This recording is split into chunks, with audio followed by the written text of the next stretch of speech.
¿A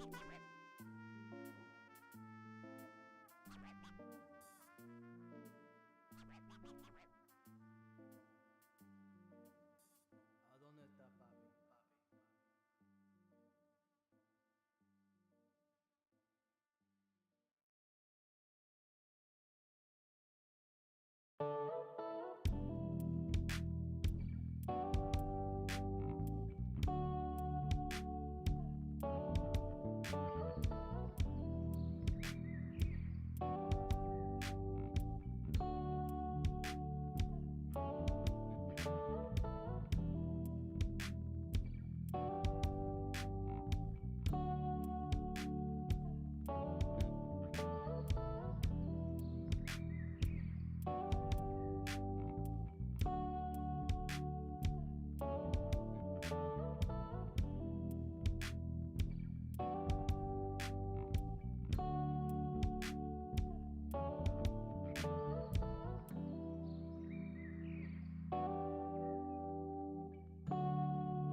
Welcome to the Monday stream. I hope everyone's having an awesome Monday morning.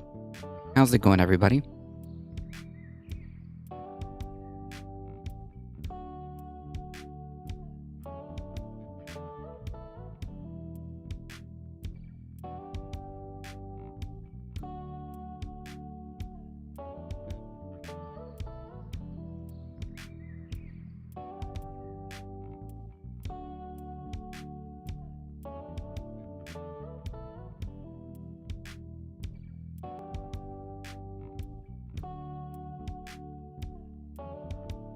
Let me just make sure we got everything going. We do have a few headlines, but only a few to go through. It is my day off today.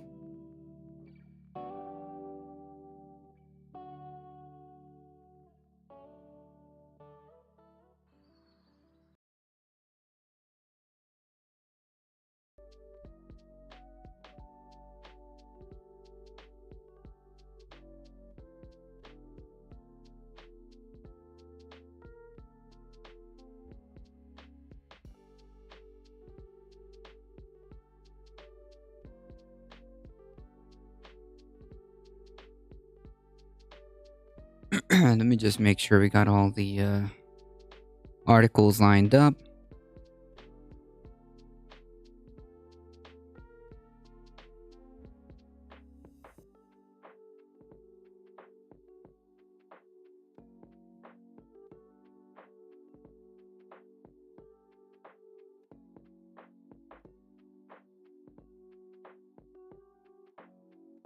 It's getting pretty.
All right, we've got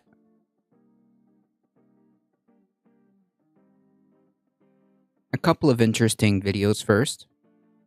I think we should probably start with that.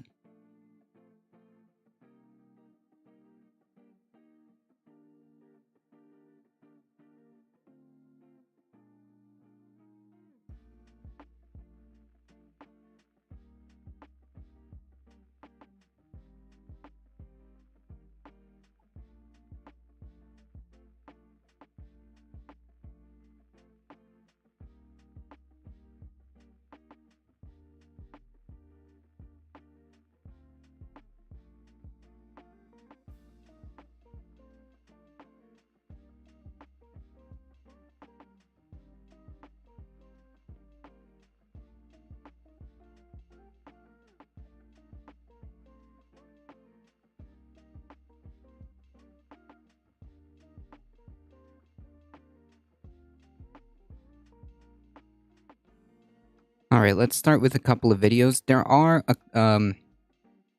some announcements that we have to go through towards the end. First and foremost, D-Bot, thank you for the offline follow. I'm not sure if I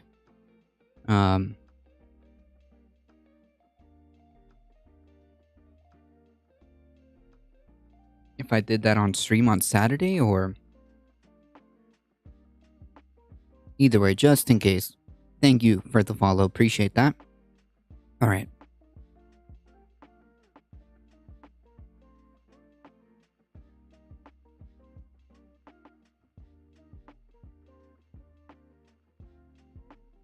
Let's have a look here. Be crowded in the energy storage sector these days, don't you think? It seems like almost every other day an article or peer-reviewed paper drops into my news feed, about a breakthrough game changer that's apparently set to revolutionise the industry. Believe it or not, I do try to filter out the inventions that are, you know, slightly more ambitious. I think what he's trying to say is, fam, it's good that, you know, we tried to make inventions and whatnot. But some things are just not feasible.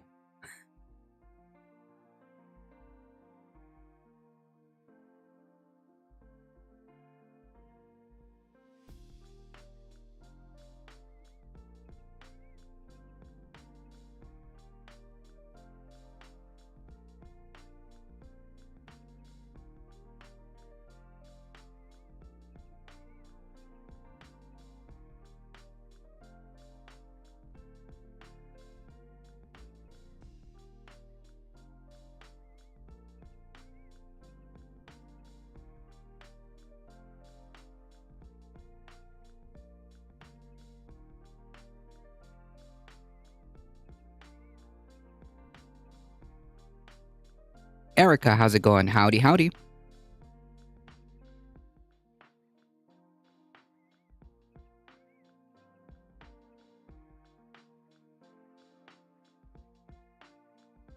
Cool.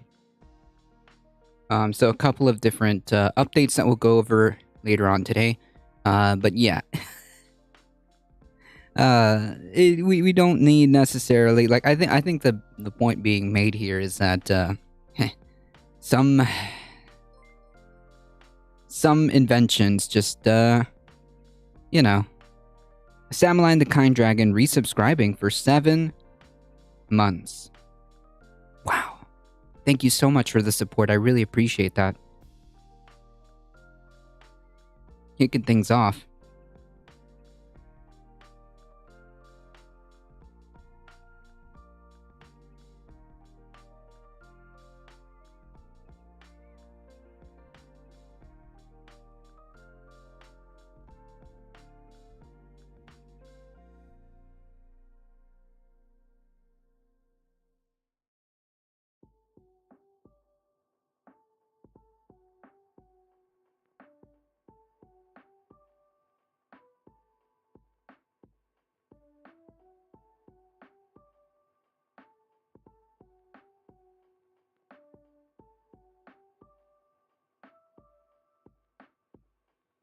Straight chilling while I'm not straight gay chilling. There we go.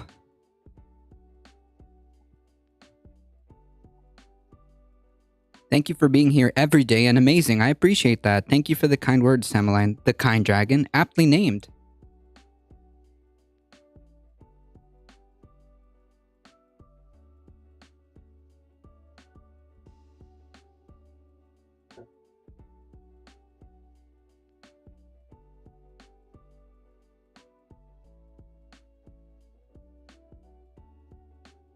And only bring you the ones that are either already on the market or that are sufficiently far along the R&D and funding road that they do at least look like they have a decent chance of finding their way into a production facility at some point in the near future.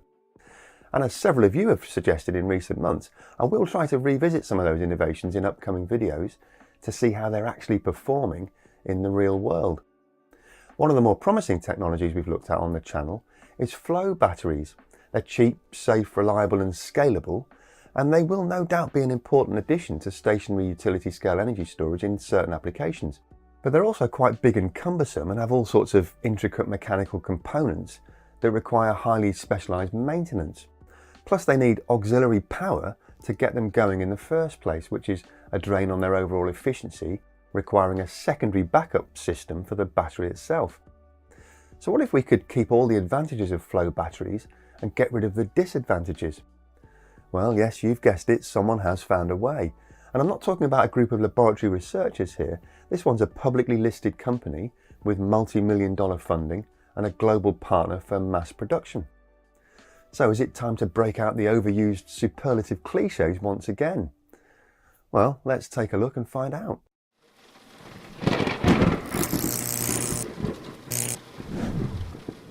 Hello, and welcome to Just Have a Think. We've talked about flow batteries a couple of times on the channel. They are unapologetically robust and industrial in nature. You basically fill 2 containers with an electrolyte solution, which can be something like vanadium or, in this example, zinc bromide. The electrolytes are pumped into a central stack where the zinc gets deposited on one electrode and the bromide converts to bromine on the other electrode. That process consumes electrons and stores energy.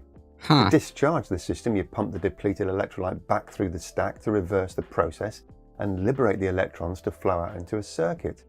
If you want more energy, you just add bigger tanks. Unlike normal batteries, you can discharge these things right down to 0 without causing any damage, and they'll keep charging and discharging for thousands of cycles with almost negligible loss of capacity.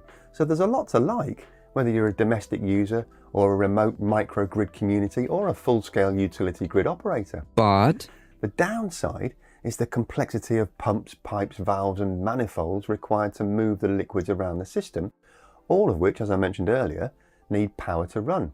And unlike lead acid or lithium-ion batteries, when the battery is fully discharged, that power has to come from an external source to get the process started, a bit like the cranking handle on an old Model T Ford. All of that represents a drag on the overall efficiency of the system. So, who's this publicly listed business that claims to have ironed out all the wrinkles then?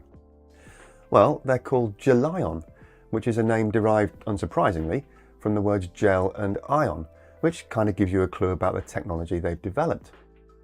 The company was founded by a chemist called Professor Thomas Maschmeyer from the University of Sydney in Australia, and it's now listed on the AIM market in the London Stock Exchange. I caught up with Professor Maschmeyer via a Zoom call recently, and he explained how his innovation works. In contrast to existing flow batteries, the zinc bromide gel battery looks very familiar indeed. In fact, the housing is pretty much exactly the same as a lead acid battery, which is something we'll touch on later. If you open the casing up, you find sets of negative and positive electrodes with membranes to separate them and prevent short circuits, just like a standard battery. The electrolyte is largely present as a gel rather than a liquid, hence the gel part of the Gelion name. It's a water-based material containing various additives and salts, including zinc bromide. Just like the flow battery, during charging, zinc ions migrate to the negative electrode, where they accept electrons and get reduced to zinc metal. The bromide ions flow across to the positive electrode, where they lose electrons to become bromine. And then when the battery is discharged, the process is reversed, allowing electrons to flow out into a circuit and provide electrical power. Having the gel electrolyte inside the battery with the electrodes eliminates the need for a pumping system, and that means the Gelion battery can start charging from 0 without the need for an external power source to run any pumps. Professor Maschmeyer also pointed out that using a gel rather than a liquid keeps the bromine really well distributed inside the battery, which greatly reduces unwanted processes like dendrite formation, bromine stratification, hydrogen formation and pH drift. Lead acid batteries are better than lithium-ion batteries at coping with high operating temperatures, but once you get above about 40 degrees Celsius, both battery types generally require cooling systems to... And this, folks, is why chemistry is good. But for the life of me, this is why chemistry is pretty interesting. But for the life of me, folks, oh man, that's just something that I would never be able to, to understand quite completely. I took like the most basic of basic chem classes back in the day. And yeah. Prevent battery degradation or even the risk of fire. The Gelion battery can operate right up to 50 degrees Celsius without the need for cooling, which is handy, especially in certain standalone working environments that might not be as well regulated or managed as a utility scale grid system. Those standalone facilities might experience overcharging or over discharging, which can cause big problems for existing battery technology. The Gelion battery can be discharged to 0 volts and left in storage for long periods with no adverse risks or consequences and no impact on performance or longevity. And it's much more tolerant of overcharging too, not least because, for reasons of physics that are outside the scope of this video, the homogeneous distribution of the bromine and bromide within the gel electrolyte acts as a fire retardant. Lead-acid batteries have of course been around for a very long time now, and competition from lithium-ion and other energy storage technologies mean they're on something of a long-term downward trajectory. But they're still pretty ubiquitous all over the world, and the industry is still worth about $45 billion a year. The gel-ion battery has been specifically designed and configured to fit snugly into the production cycle of lead-acid battery factories.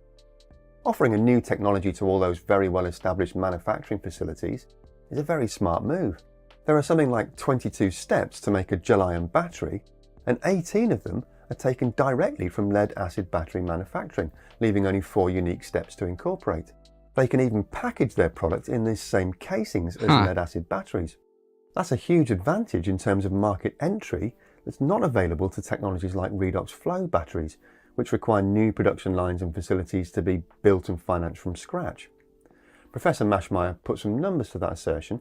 He told me that to retrofit an existing 1 gigawatt lead-acid battery facility to start making 1 gigawatt of zinc bromide gel batteries would cost around $16 million. By comparison, to set up a lithium-ion battery facility from scratch with the same production capacity costs about $130 million.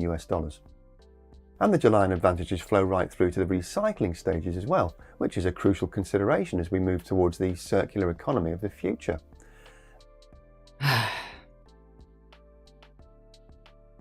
One can only hope, right? Jesus. Man, imagine the concept of having a circular economy that centers around sustainability. Imagine. Lead-acid batteries are already very widely recycled at fairly low cost, but they do contain lots of nasty stuff like toxic lead and corrosive sulfuric acid, which are hazardous to the environment if they leak out. True.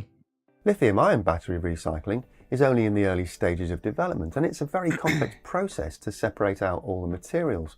It will get much better over time, of course, no doubt, but right now, it's just not economically viable without significant subsidy. Right now, there are a numerous amount of things that we have available to us that would be far more worthy of putting efforts and resources towards. Spread it forward. Howdy. How's it going? One can dream. Yeah, well, there's your daily dose of hopium, right? Work lurking per usual. Thank you, appreciate that. The gel-ion battery can be recycled in existing lead-acid battery recycling facilities and at a similar low cost, but with far fewer environmental risks because the discharged cells don't contain any toxic metals or strong acids. Nice. Now, a zinc bromide gel battery is never going to be as light as a lithium-ion battery, just by nature of the different materials and chemistry types used. Gel-ion is currently aiming for specific energy densities around 50 to 60 watt-hours per kilogram, which is significantly lower than the 200 or so that can be achieved with lithium-ion. So it's probably fair to say they're not about to completely eliminate the competition, but there's no doubt there will be many applications where gel-ion's advantages will make them a more attractive option. Remote off-grid areas in developing nations are a perfect example. And gel-ion are already working on a 100 megawatt-hour project in Papua New Guinea to bring energy independence and new income streams to local people there. But that's pretty interesting. I like how they frame it as being energy independent to try to remove, the fossil fuel reliance. But they want us to stop from wanting that considered utopian and unachievable, right? We just can't do it, folks. Don't worry. But if we continue, if we continue to do business as usual, eventually, somehow, by some magic, maybe, perhaps, maybe, kind of, hopefully, some new technology is going to come up, and then we're just going to save it, and Elon Musk is going to come down and take us all to Mars or something, because that's much more realistic. The chemistry of the gel-ion battery means it can work just as well as a replacement for gas peaker plants to provide peak time stability on utility scale grid systems. And with a discharge time sweet spot of between 4 and 8 hours, it's a great solution for shifting renewable energy from the time it's generated to the time it's needed, helping to move solar and wind closer to that magic goal of baseload generation. Yes. Okay, that would be awesome. All right, that would be, if that Damn, that would be so cool. If only. Okay. Thank you for being here to inform us. I try. Thank you, Astro. Capitalist realism, the idea that we as a species can't picture a future with an end to capitalism, as in we can picture the end of times, apocalypse times, we still imagine capitalism over. Yeah, like imagine like the idea that like there are numerous, apocalypse movies, scenarios where, oh yeah, like the most wild things could happen, zombie apocalypse or whatnot, like anything. But somehow we're just incapable of imagining something outside of capitalism. Or maybe it's not that we can't imagine, maybe we're just told maybe we shouldn't. Why would you think about that? Think. Or rather, don't think. That's much better. The batteries themselves will be formatted to run at 12 or 48 volts, and of course they can be combined together in series and parallel to achieve whatever voltage and current is required. Gelion are currently building a pilot production line in partnership with a Sydney-based manufacturer called Battery Energy. And they've got a second partnership with a very large global-scale battery producer in India to get mass production up and running there. As well as all that, earlier this year, Gelion was selected by one of Europe's largest sustainable energy companies, Acciona Energy, to supply working models so that Acciona can assess how to integrate them into their existing production capacity. So there we are then, folks, another brave innovator entering the increasingly crowded energy storage market. As always, only time will tell how successful this particular technology proves to be, but the combination of low cost, abundant materials, a well-established manufacturing base, and a very robust... Yes, the only tiny problem here, of course, is whether or not a full, like, scale deployment, like, this is a problem with, like, relying on some type of, like, new technology to save us or something like that. The idea or the concept of, like, the new... This is gonna be it, chat. This is gonna be it. This is gonna be the thing. I don't know. It just doesn't sell. It just doesn't sell me quite right. I like the concept and I like that this is a possibility, but we gotta put 2 feet on the earth, right? Like until we can see this fully deployed, until we can see aggressive action to decouple ourselves from fossil fuels and so on and so forth. Yeah. It's enraging in my opinion. Like, why can't we move on already? Because a handful of people need more money. Sorry. Safe and reliable architecture means there's a good chance Gelion could carve out a lucrative niche in our sustainable energy future. No doubt you've got your own views on these sorts of technologies, so as always, feel free to jump down to the comment section below to leave your thoughts there. That's it for this week though. I'm taking a short break now, so there'll be no video next week, but I'll be back on Sunday the 19th of June with more. Cool. The concept is interesting. We need grid-sized solutions, so hope this scales well. Yeah, 100%. This is all useless unless we can bring it up to scale. And to piggyback off that comment, we need a, well, here in the US, we need a grid system that can be adaptable, and we don't have that because we don't care. That's really it. We have no political will to adjust our grid systems. But yeah, you're right.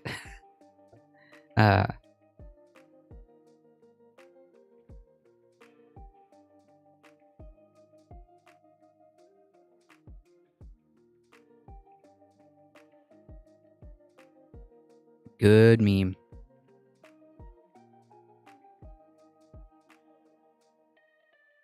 All right, this one. Well, it's a good meme article. This one doesn't need too much time, so we'll do this one before we get back into it.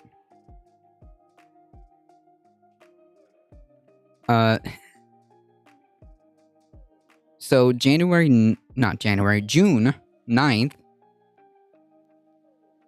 there will be upcoming public hearings for the January 6th Commission investigating the insurrection. that happened January 6th. This is something that the American people should watch, just as a principle of trying to be informed of what's going on here. They're going to actually publicly air these hearings, which should have been done, I guess. But of course, Donald Trump, who's completely innocent, it's completely innocent, is absolutely scared about what's going on, about what's going to be revealed, or about stop the steal, stop the count, start the count, continue the count. Wait, no, stop the count now. Wait. How's it going, Anodyne?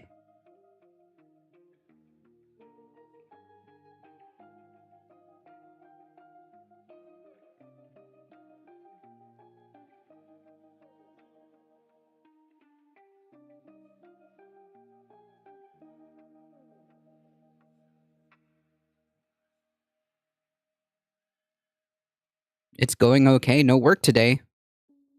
What do you mean no work today?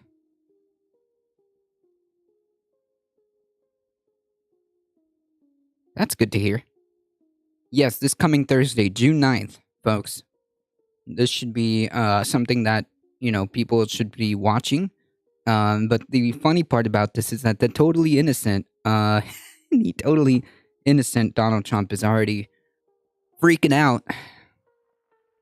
Trump's team has communicated to some of his most loyal acolytes on Capitol Hill that the former president wants people vigorously defending him. But, what's the point? I mean, is this really where,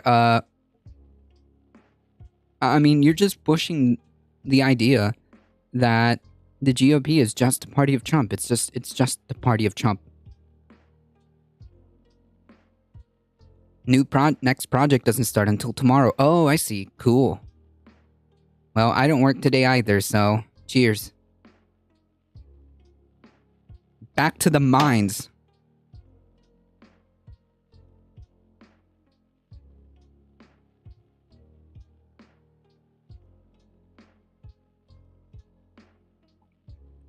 Committee members have teased that the hearings could be focused on Trump's direct role in undermining election results. The committee has been working towards the thesis that Trump's obsession with losing the election and his peddling of false claims about the results is what laid the groundwork for the violent end at the deadly insurrection at the Capitol. Wait. It's good. I'm not going to knock the idea of this being all public, but I could have told you that. The answer is, yeah, no shit.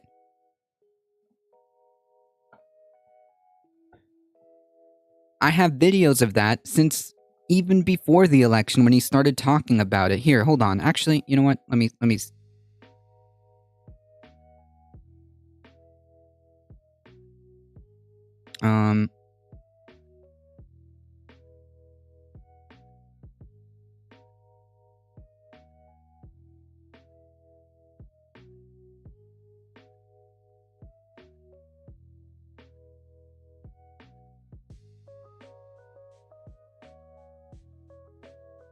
We are having a prime minister vote of confidence happening today. Boris Johnson may be sacked as prime minister. Now that's good news. Ha.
Hey everyone, Carlos here from The Difficult Truth. Roughly about an hour ago, Trump did one of his... Yeah, this is like November of last year, wasn't it? September of 2020, folks. Jesus. Press conferences, if you can call them that, about coronavirus. And one of the questions that the press decided to ask him was, will there or can you commit to a peaceful transition of power? This was Trump's response. Quote, well, we're going to have to see what happens. Yeah, right. That should have been the end of it, right? Like, we're going to see what happens. Like, what do you mean we're going to see what happens? Bro, if you lose the election, you lose the election. Like, I don't get it. Then went on to say, quote, you know that I've been complaining very strongly about the ballots. Again, I talked about this in my last video. He keeps pushing this conspiracy theory of massive voter fraud due to mail-in ballots without a single basis or a shred of evidence. Yes. And this was September of 2020, folks. This wasn't even in November. He was pushing this garbage even beforehand. Like, this is well documented to anybody who follows politics in any capacity. 2+ years ago. That was my point. So I don't think it's just a thesis. It's pretty well documented. It's there. He's said it before. Trump's insistence that his allies defend his honor, bro, what honor, has mobilized Republicans to both on and off the Hill into action. Of course. Because the Republican Party is the party of Trump, with a broad range of plans to protect him. This despite the belief that by some Republicans that they should draw attention away from January 6th and instead continue to beat the drum on the present-day economic and cultural issues that resonated with voters. Those are just handful of them, and at the end of the day, they will just support him anyways. So, yeah. In Congress, a targeted response to the hearings will be overseen by House Minority Leader Kevin McCarthy of California, who has been coordinating the response efforts with GOP members. The California Republican is facing added pressure to show his support for Trump after he was caught on tape earlier criticizing the former president and some of his GOP colleagues in the immediate aftermath of the... Imagine that being scandalous. Imagine that being scandalous in your party.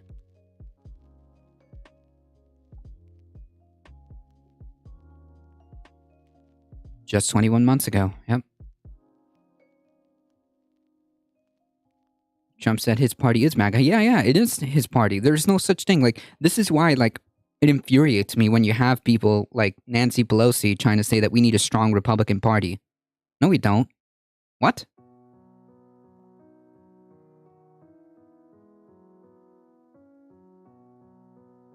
The main players in keeping Republicans on message. What about the truth? Why is that such a problem, instead of being on message? The main player in keeping Republicans on message will be House GOP Conference Chair Elise Stefanik of New York, who emerged as one of Trump's loudest defenders during his first impeachment, and replaced Wyoming Representative Liz Cheney as Republican leadership. Sources say Stefanik will be tasked with coordinating the party's message response and ensuring key allies and surrogates have talking points. I assume...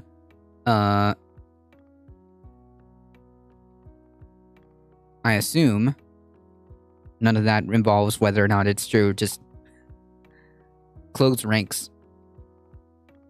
No, Nancy Pelosi's gaslighting all of us. She isn't gaslighting Republicans. She's gaslighting all of us. Oh, well, I don't even know if that's the right word. But she's... Yeah, that was insane. I'm sorry. That was just uncalled for. Just like impeachment, at the urging of President Trump and his team, Stefanik is going to play an outsized role defending Trump and House Republicans on the issue of election integrity. But, like, what do you mean election integrity? Like, you made that an issue, but we're never able to produce results when it comes to that. Because when repeatedly asked for some type of, like, evidence of problems with our election integrity, they never materialized. They never materialized. Not all Republicans love Trump, it's just worship him or else. It doesn't matter, but they still fall in line anyways. Leave the party then.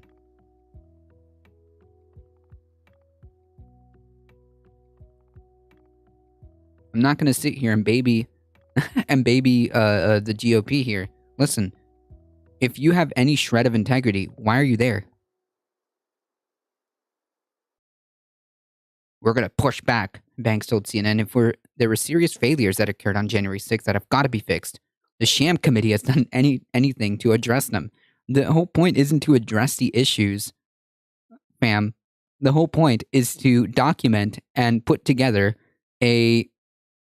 I don't know how to say, report on the actions, on the causes, and to document the incident of that insurrection. Like, how did we get here? Who was involved? That's it. That's the whole point of this committee. No, Nancy has no... Listen, you're giving her too much credit, my friend. You're giving her too much credit. I can play you the clip. I can play you the clip in the full context. You're giving her way too much credit. Yeah. I'm sorry, but I just... Every time, like, I see things like this, those words just replay in my head. We need a strong Republican Party. No. Trump thinks he's a new Reagan based on policy. He's beat the libs and leftists. He's, like, arguably, I don't even know, like...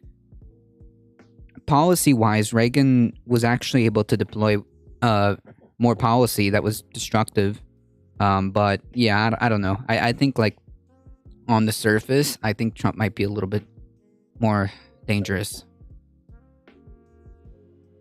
You know what would really get the Dem vote out? Actually doing something. That would be nice.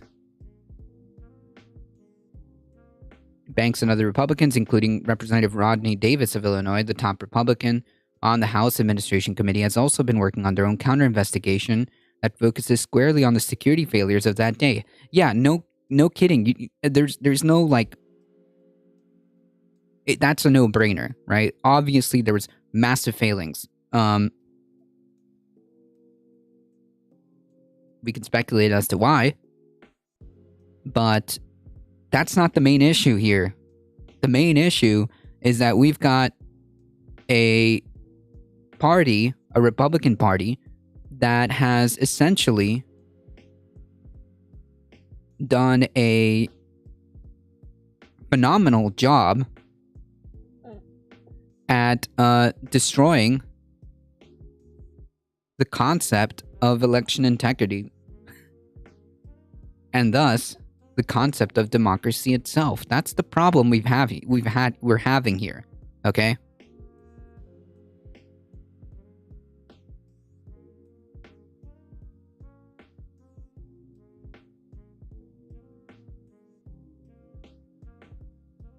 Part of the challenge for Republicans, especially after they decided to boycott the select committee. I like that. That's perfect.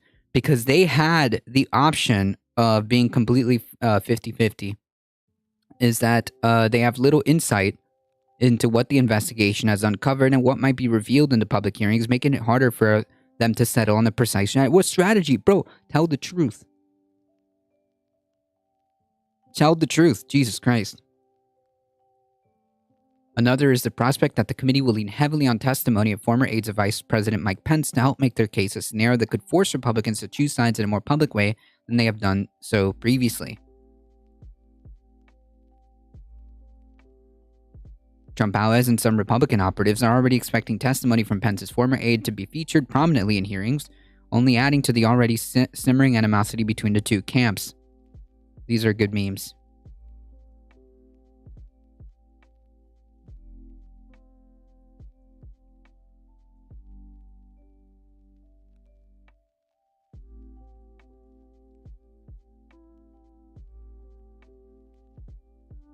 Yeah, so get ready to see all of the Olympic levels of mental gymnastics to try to justify or defend this. That's what I'm looking forward to. The mental gymnastics that are going to be required to do this.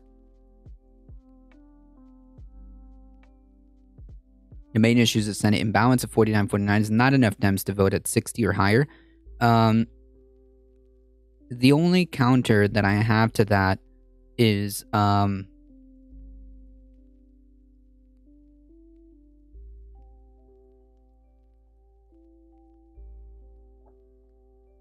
if we have people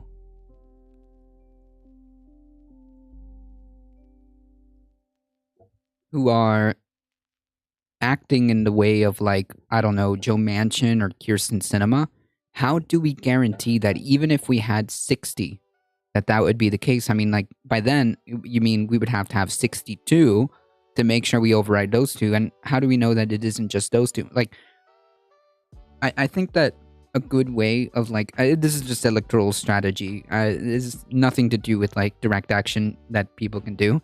But you've got to really pressure the Democratic Party. You've got to really pressure the Democratic Party in whatever ways that you can. Because it's unacceptable that, like, we get thrown into, like, excuse after excuse. One of Trump's key aides have been found guilty of contempt of Congress for refusing to testify. Several people have been found guilty of contempt of Congress.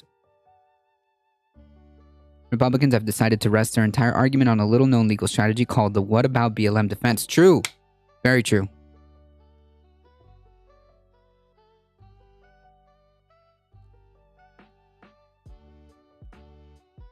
When in doubt, resort to whataboutisms.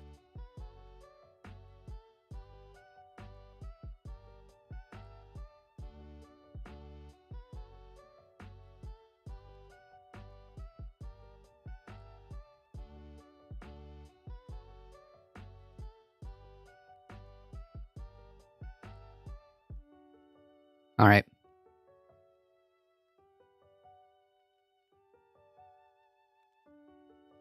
Yeah, just sling some mud and hope something sticks. This is important, folks. Wait, how come you can't post links?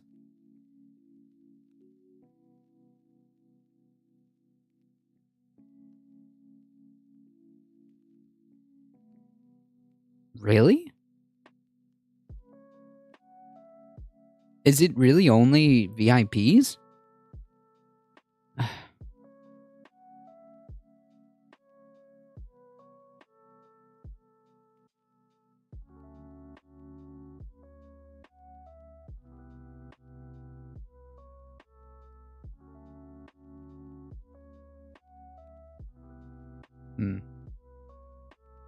Alright, this one's important, folks.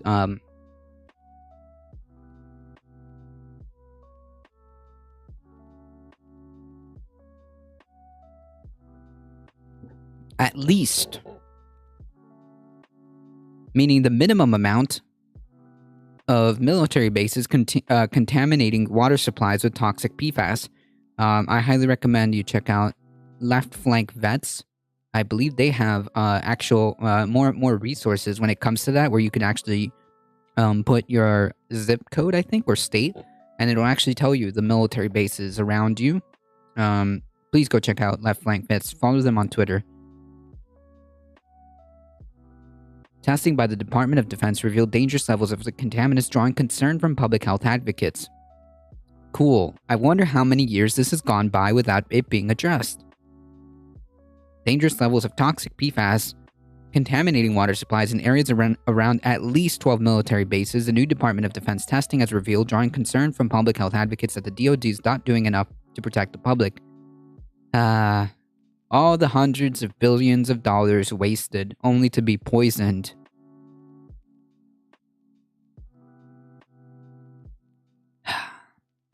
The new data released this week by the military shows that levels of 5 kinds of PFAS compounds at what Scott Faber, the Vice President of Government Affairs for Environmental Working Group, characterized as extremely high levels, said that he presents he said that they present a health threat to residents living nearby. You can only hope now that people know and are finding alternative sources of water, because those are shocking high levels of PFAS. No! What? No! It should be, hey, shut this shit down and fix it.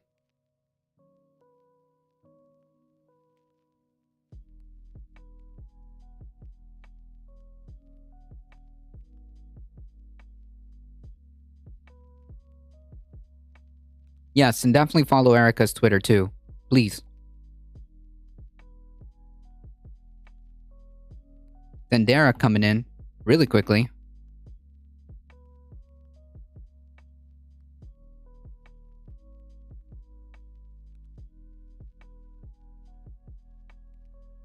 This was just, last week. I think this is the same story, actually. I'll just repost it.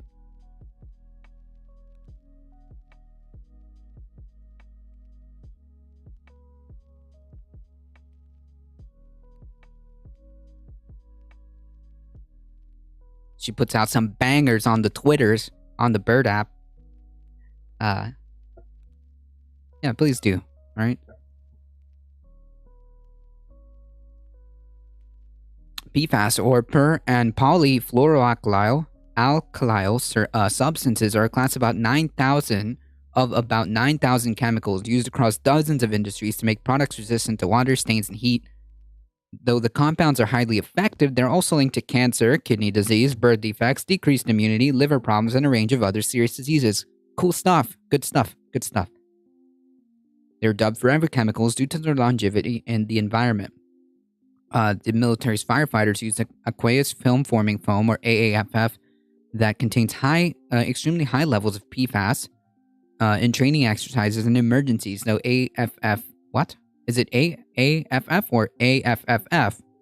Is effective, it has also led to widespread contamination around bases and airports, and Congress just mandated the military check for PFAS pollution at 700 facilities while earmarking $571 million for cleanup, though observers say the cost will most likely be higher. And exactly how do you even clean up this? Jesus. Meanwhile, the 2020 National Defense Authorization Act mandates the Defense Department phase out AFFF and use safer alternatives already on the market. The Environmental Agency, the EPA, set an advisory health standard of 70 parts per trillion for PFOS and PFOA, two types of PFAS used in the foam, that soon may be lowered, and some states have already set much lower standards. Levels of PFOS in groundwater around Whidbey Island, NAS, near Seattle and Puget Sound topped 4,700 parts per trillion, is it? While 8 sites exceeded the EPA's advisory levels. Sheesh. Meanwhile, levels for 3 other PFAS compounds at the Department of Defense topped 1,150 parts per trillion. Though no federal standard for these compounds exists, many exceed limits some states have set. Yikes.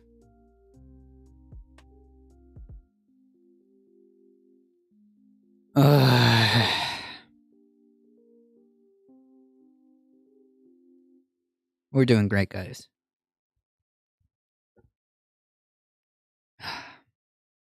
The DoD continues to perform routine sampling at impacted locations off base and expand sampling to further investigate and identify locations where there is known or potential risk of PFAS release.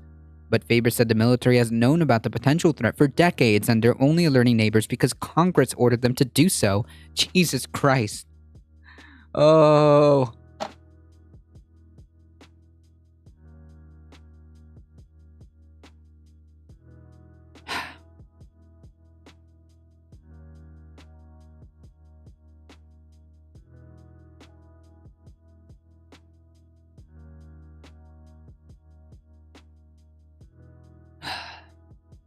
Folks, if you have a second, please go check out twitch.tv/leftflankbets and follow them on Twitter. And follow Erica, alright?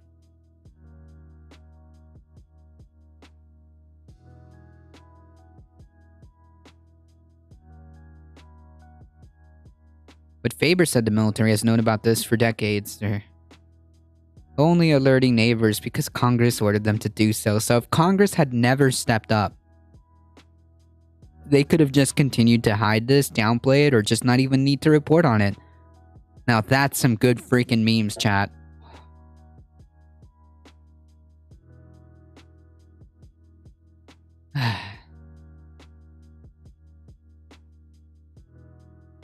In the absence of congressional order, they would continue to be a bad neighbor. What?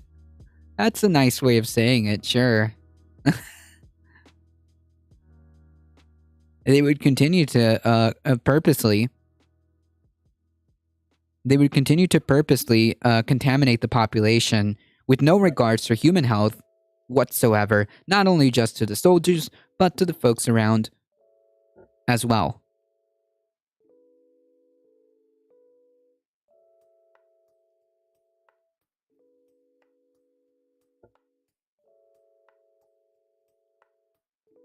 I would like to point out that we waste, what, about shy of 800 billion?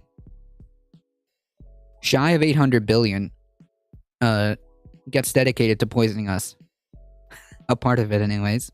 As long as these things keep happening, as long as there's no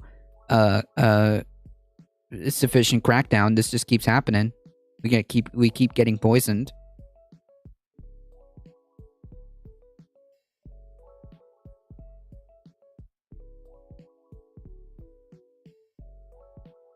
The same goes for Hawaii. If nobody broke that story, if nobody talked about what went on with Hawaii, with how the military, because it's got to be on purpose, right? If you knew for decades that this was happening, and you knew for decades of the potential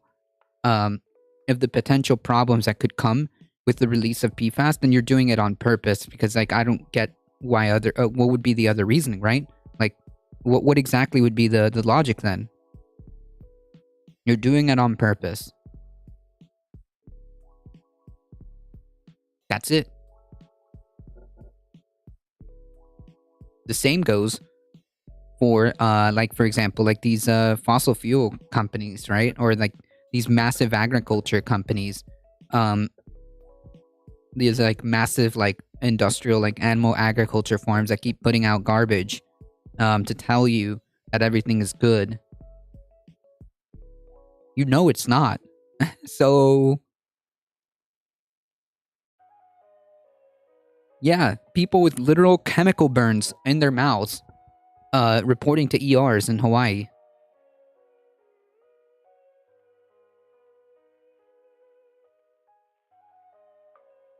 And we've known that PFAS, the concept of PFAS, how bad it is just coming to light.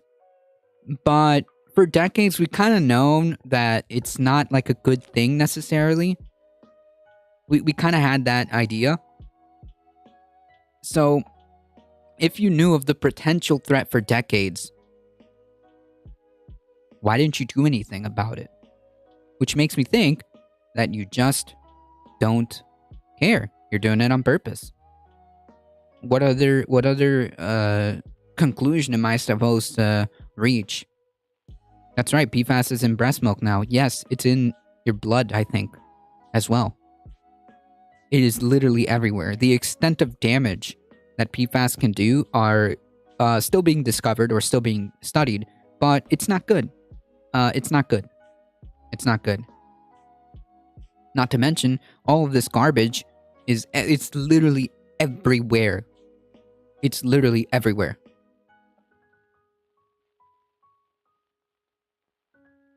And it's causing a lot of, not just human health problems, but environmental problems too.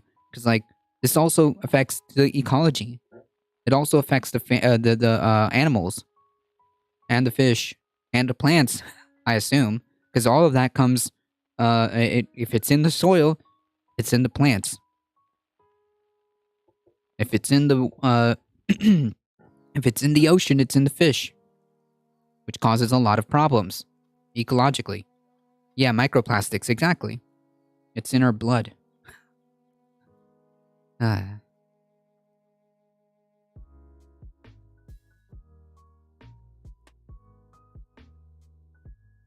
Some good memes. What a way to kick off the story, right? What a way to kick off the day. Military knowingly poisons population for the umpteenth time.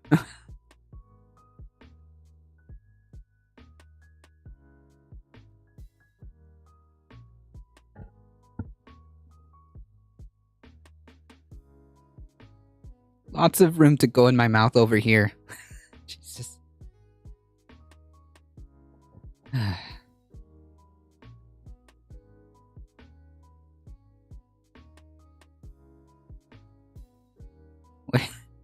What a way to kick off the day, right?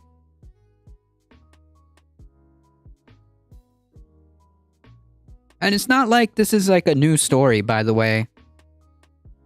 Meaning, like, how many times have we heard, like, decades after the fact that, like, oh yeah, the military knew that, like, Agent Orange was like it was toxic AF, was super toxic, but they decided to leave out, you know, that little key detail, and now we've got not only like a poisoned population that we dropped Agent Orange over, but even our own vets that got poisoned.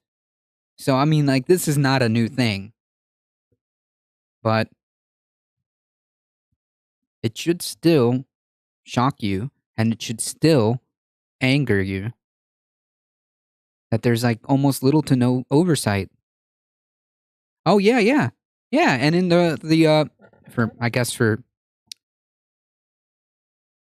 for point's sake, in modern history, the chemical burn pits in Afghanistan.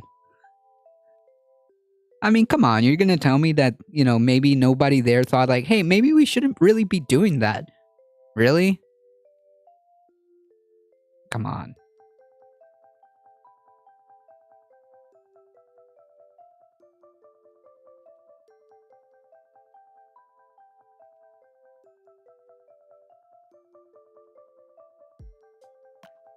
Agreed. Yeah, burning jet fuel. Yeah. $800 billion on getting ourselves poisoned. Good job, folks. We're doing great.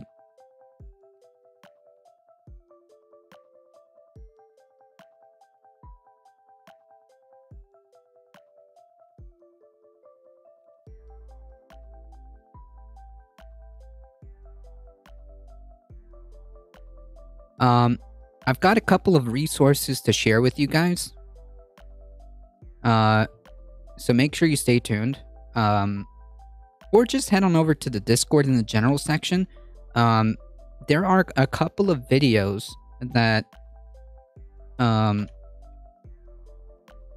Darknet posted that are about an hour long, so I would highly recommend you check out a couple of those videos. They make great points when it comes to animal advocacy, animal rights advocacy. So I would just recommend to, like, if you guys have a moment, I'll share the links again towards like the middle of the stream. But yeah, they're about like just about an hour. So if you've got like some headphones and you want to just kind of absorb, feel free to jump in the Discord and go to the general section. There's like 2 videos that I think people should watch. I'll post those links after. What's the new climate lawsuit coming out of Hawaii? What? A new lawsuit coming out of Hawaii? Oh, look. Damn, I didn't even... Okay, that makes a perfect segue. Why does Elon Musk plan to reduce Tesla's workforce by 10%? Because he's a garbage CEO? Happy belated World Environment Day, and welcome back to the Climate Recap from the Beckosphere Climate Corner, your go-to place for international and US-based climate news. I'm Becky Hogue, a science writer. Today is Monday, June 6th. Let's jump right into the news you need to start your day. Let's start with a climate event. Tropical Storm Alex brought flooding rainfalls and strong winds to South Florida and the Keys Friday. Yep, about 11 inches. By the way, we saw some of those videos. We just kind of like segued for like 5 seconds. Just to see the videos. But yeah, it was bad. It's the oh, wow, cool. Good, great, excellent meme. Awesome. Cool. Never mind. This is actually a perfect segue. Military poisons population yet again. Cool. Excellent. The area saw about a foot of rainfall from the storm. This is the second storm after Hurricane Agatha hit Mexico since the hurricane season began 6 days ago. Scientists expect this season to be particularly bad this year due to the unusually warm Gulf waters. On to some climate victories.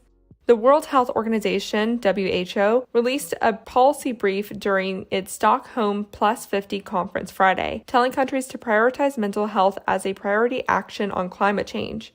It echoes the latest Intergovernmental Panel on Climate Change report, which said that climate change is posing a threat to mental health and psychological well-being. Yeah, no kidding.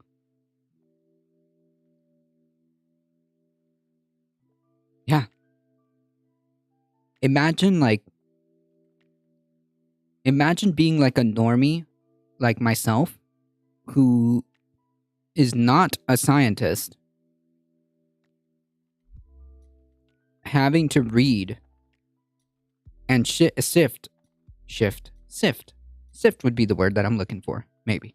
And having to sift through all of this information and then like reaching the inevitable conclusion of like, folks, they don't look good. Okay? It don't look good. Yeah, maybe going through that day after day or sifting through all of that amount of data. I mean, like, I can only, like, if somebody like me, who is pretty much like a normie, and what I mean by normie is like, I'm not like a scientist. I don't have a scientific education background. Like, I'm just not a scientist. But I am more than capable of critically thinking, and I'm more than capable of analyzing like what I see in front of me. And I can scrutinize and poke holes, and like I've got something of I've got critical thinking, and I don't know. Science itself is very interesting to me, always has been. Just because I don't have an academic background does not mean I'm incapable of understanding it. Yeah, I've reached a conclusion that yeah, we're effed. The DLDR of the whole thing is that we're effed, and well, we should be trying to do everything possible to not be as effed, and hopefully maybe spur some action. But my point is, if somebody like me can understand this and reach that kind of tiny bit of like dread in the background that keeps nagging, I can only imagine what climate scientists must be going through who actually do the research, who actually take hours and hours and hours and hours, decades, countless of time to do this research, to look at the data in their hands, look at what's and understand and process what's happening. I can only imagine the mental health of like the folks who are actually on the ground reading this. Well, not reading this, doing the work, coming to these conclusions firsthand. Yeah, it's almost like they're doing it on purpose, because I mean, why? You know that this is bad. Spread it forward, Jesus. Yeah, a little existential crisis goes a long way. It does wonders for mental stability. True.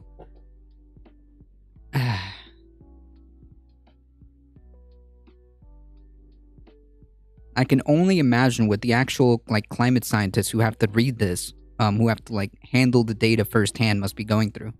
And then like add the cherry on top, like the icing on the cake of having to present this data and then being told like, oh, you know, it's not a big deal, right? I mean, come on. What are we talking about? 1.5 degrees Celsius? I mean, like, dude, I can raise that temperature in my home. It'll be fine. Yet, so far, only 9 out of 95 countries have included mental health in their national health and climate change plans. So here are WHO's recommendations for governments to address mental health. Integrate climate considerations with mental health programs. Integrate mental health support with climate action. Build upon global commitments. Develop community-based approaches to reduce vulnerabilities. Community-based approaches. Based. and close the large funding gap that exists for mental health and psychosocial support. Over in the US, the Environmental Protection Agency just proposed a rule that would reverse the Trump-era rule barring states and tribes from protesting gas pipelines, coal terminals, and other energy projects if they pollute local rivers and streams. It will go through a 60-day comment period before it's finalized. Meanwhile, 3 companies have backed out of leases in the Alaskan Arctic National Wildlife Refuge. Nuke the hurricanes, yeah. No government listening to life-saving data. I don't know how climate scientists keep from going insane. I'll tell you. I'll tell you how one particular climate scientist does it. Yeah, Standing Rock. I'll tell you how one particular climate scientist does it. So basically what they told me how they kind of deal with it is they compartmentalize. Jesus, I can't say it. They seal it off mentally. They seal it off mentally and focus only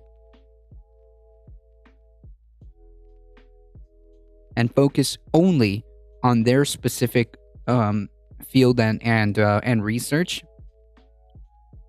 Otherwise, it just gets very dark. It just gets very dark. Essentially, that's what they've had to do mentally, just kind of wall themselves out and only put like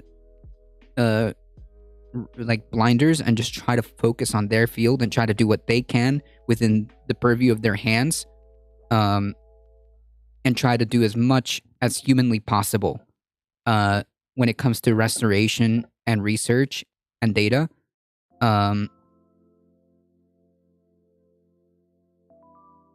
That's what they're focusing on. Like, look, my purview is the ecology of the Florida Everglades ecosystem, and I'm gonna focus on everything that is within my power and everything that I can do to help restoration efforts for mangroves and seagrass and all the local ecology. And I'm making like cases to get more funding, and like that's what I'm gonna do. Because if I do anything else, if I start going above that, it just goes downhill. It just gets really hard mentally to deal with it.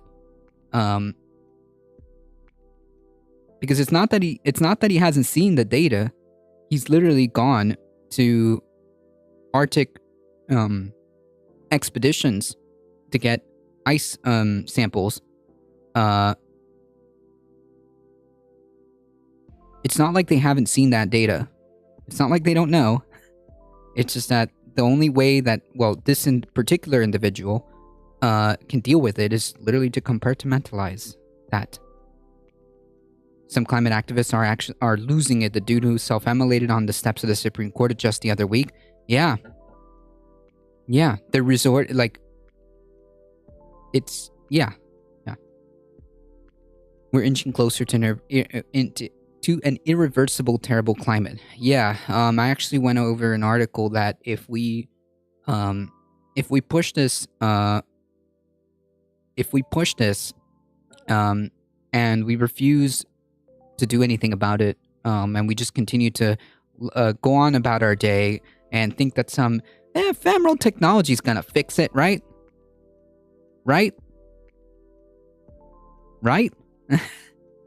If we go on about our day saying like, oh, don't worry, we've got time, right? It'll be alright. No. We will set off a chain reaction that we will not be able to handle. And worse, it will destabilize Earth's climate patterns so bad that it will turn into what they call chaos. And what that would essentially look like is we won't be able to draw patterns. We won't be able to draw climate patterns. It'll just be all over the place, where one area might experience just like this massive, massive flooding that won't stop. Other areas will be just dry, completely complete into desertification. And then like maybe next climate it'll reverse. It'll be so completely unpredictable. How are we supposed to grow crops? How are we supposed to like have a good footing on how water is going to be? Where's our plans for that? It's just all bad. It's just really bad. If we set off like irreversible chain reactions that will destabilize the way the planet works, and it is incredibly complex. And to say that we just have a complete 100% understanding would be incorrect. But we do know that it's not good. Yeah, it's not just some crazy person, folks. It's people who are feeling desperate. It's people who are feeling such dread that they felt the need to do this. That sounds commendable. Florida's big problem is sea level rising. We've got a lot of big problems. Astro. We've got the big agriculture, who's actively pushing to be allowed to destroy the ecology. Their runoffs and their poisons, essentially fertilizer runoff and all this other stuff that agriculture is wanting to continue to release, has destabilized and destroyed the local ecology.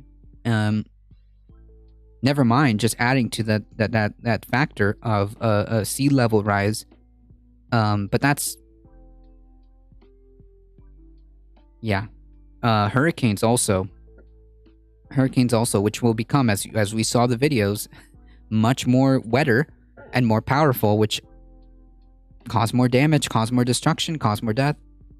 Animal biodiversity is down. Yes, which is what he's focusing on. Because, well, that's what he studied. And that's what he's able to do and research. So that's kind of his thing. His thing is to make sure that is essentially restore the ecology. That's what he does. Yeah. So yeah, we've got a lot of problems. Tornadoes have been going crazy. There was a tri-state tornado when we broke records. Sheesh.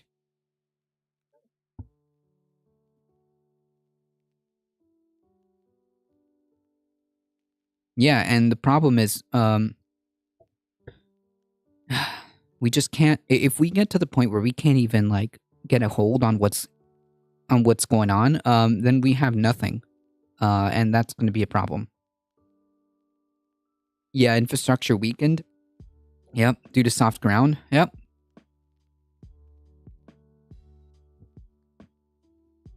There's just so much to talk about in terms of like Florida by itself, and Florida is very important, like ecologically speaking. But you know, whatever. Nobody cares. Lots of records will be broken in the next coming 50 years.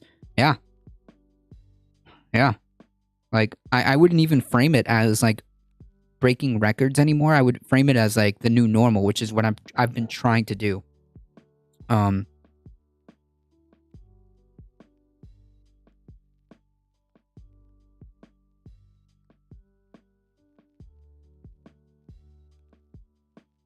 mean, that's the only thing I can think of. It's not like, if something keeps happening where there's like records upon records upon records upon records keep breaking, then that isn't abnormal. That is the new normal. Yeah?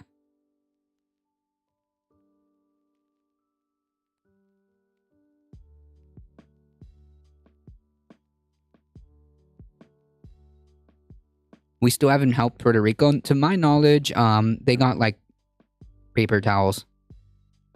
That's it. We're literally testing out a private electric grid too, which is insane. Yeah. You can't call it a normal when the limits are increasing. Yeah, but like if there's a continuing trend of this of like adverse weather events, then they're not like abnormal, right? Then they would be just like the new norm. The new norm is to expect all of this to be worse, right? The new norm is to expect a single hurricane creating like billions of damages over and over and over again. The new normal is looking at like the certification. The Midwest is effed. The new normal is like looking at all the all the pluvial flooding. If that makes sense, right? If that framing makes sense.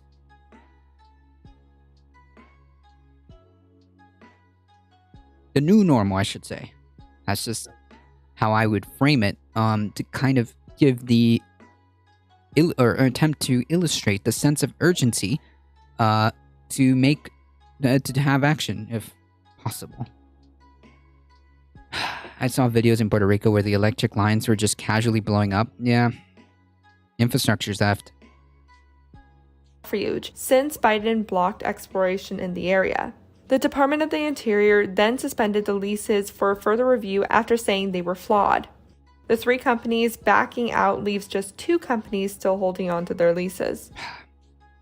This next one is a good reminder that activism can make a big difference. Just get rid of like all the new permits. Like anyone who's like, it's gotta stop. Like there has to be like, I know that sounds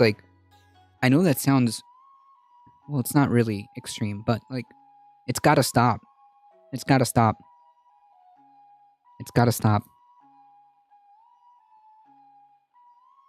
A new report released by Sightline Institute determined that action and protest from activist groups, environmental groups, tribes, and local governments have blocked 73% of fossil fuel export projects in Oregon, Washington, and British Columbia this past decade. That's 40 projects halted since 2012. And those 40 projects are worth 82% of the emissions all the projects would have made if they were all finalized. Based. I just feel like that changes won't be progressive, but will make horrendous jumps. What does that mean? Like, you won't see like incrementalism. You'll just see like a jump. And I mean, like right now, it can't be incremental. We're past that point where we don't have the time to be incremental. Like incremental adjustments and mitigation tactics should have been deployed decades ago.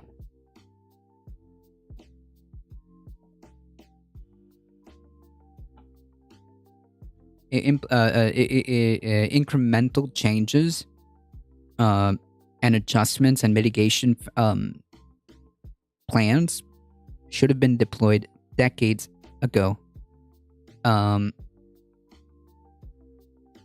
Not now. Now it's too late. Incremental changes now will not be enough to reach anywhere near what we need to be doing at this point, unfortunately. Continuing the state news, New York State Governor announced plans to build 22 renewable energy projects to achieve 70% emissions-free electricity by 2030 to reach net zero emissions by 2040. Most of these projects will be solar, and altogether they will produce enough electricity to power 620,000 homes for at least 20 years. They will also spur $2.7 billion in private investment and create more than 3,000 jobs in the state, according to the governor's memo. And there's a new climate change lawsuit coming out of Hawaii. 14 youths between ages 9 and 18 are suing the Hawaii Department of Transportation, the department's director, Governor David Ige, and the state of Hawaii for violating their constitutional rights by failing to reduce emissions in the transportation sector. The plaintiffs are being supported by Earth Justice and Our Children's Trust. Nice. Since 1978, the state's constitution has guaranteed every citizen, quote, the right to clean energy and a healthful environment. Transportation is the state's largest emitter. Last year... What? Can you imagine if that was, like, set in stone? Think about that for a second. Can you imagine a, federal, not mandate, but like a federal constitution that guaranteed us the right to, like, I don't know, have like free, like not free, have like clean water. I mean, yeah, should be free, but you know what I'm saying. The right to have a clean environment, the right to clean air, clean water, the right to a stable ecology, that keeps us alive.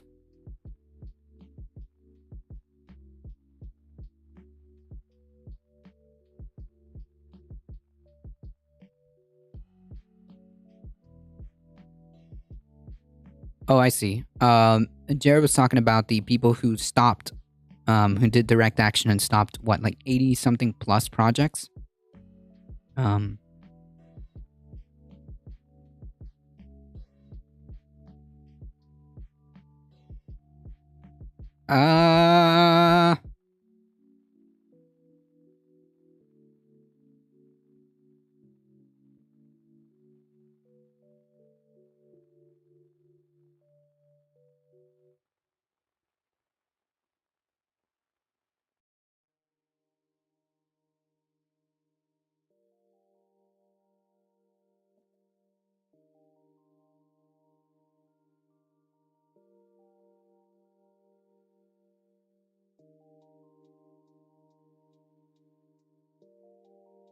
Pentagon will close Hawaii fuel depot that leaked petroleum. In November, leaked the fuel storage facility contaminating drinking water for more than 3,000 military families to leave their homes for temporary accommodation. The U.S. military will permanently close a Navy fuel storage facility in Hawaii. Oh yeah, we did report on this. Yeah, nice.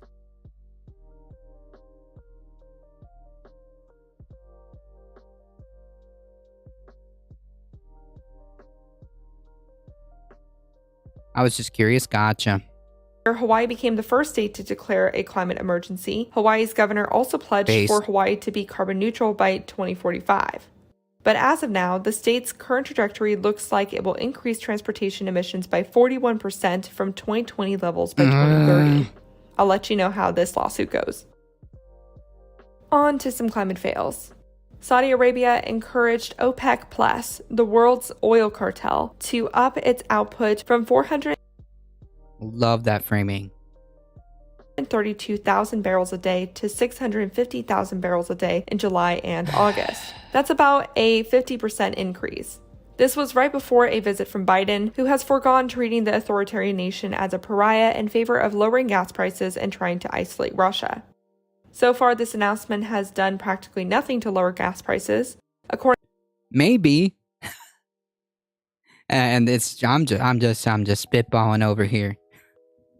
Maybe it hasn't done anything to lower gas prices because this may shock you, but maybe these companies are just greedy AF. Maybe they're just greedy.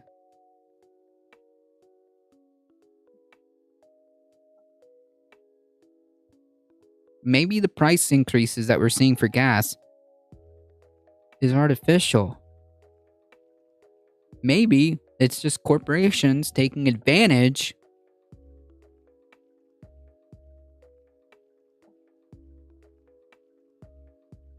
and doing the same thing that other corporations did during the pandemic, which is just raise prices because they can.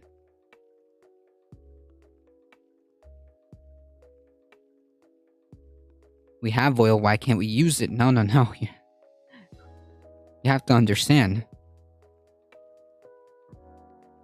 There are oil companies that need more money. Why can't we nationalize our supplies and stuff? Because we have a fossil fuel industry that just needs more money. That's it. That's it. Like, it's just as simple as that. We just need to make a handful of people richer. And that's just, I mean, whatever happens to the rest of the planet and whatever happens to the rest of us is really just peanuts, guys. Really. Think of the CEOs.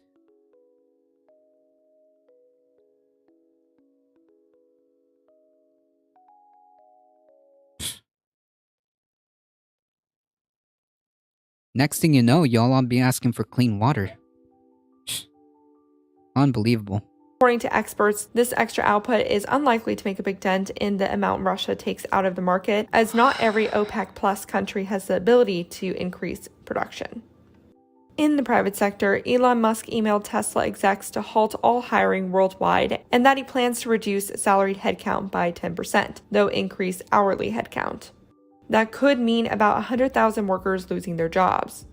Musk cited concerns over inflation. Musk said those who build cars and battery packs and install solar will not be impacted by these cuts. This came 2 days after he told employees to start coming into work physically or leave.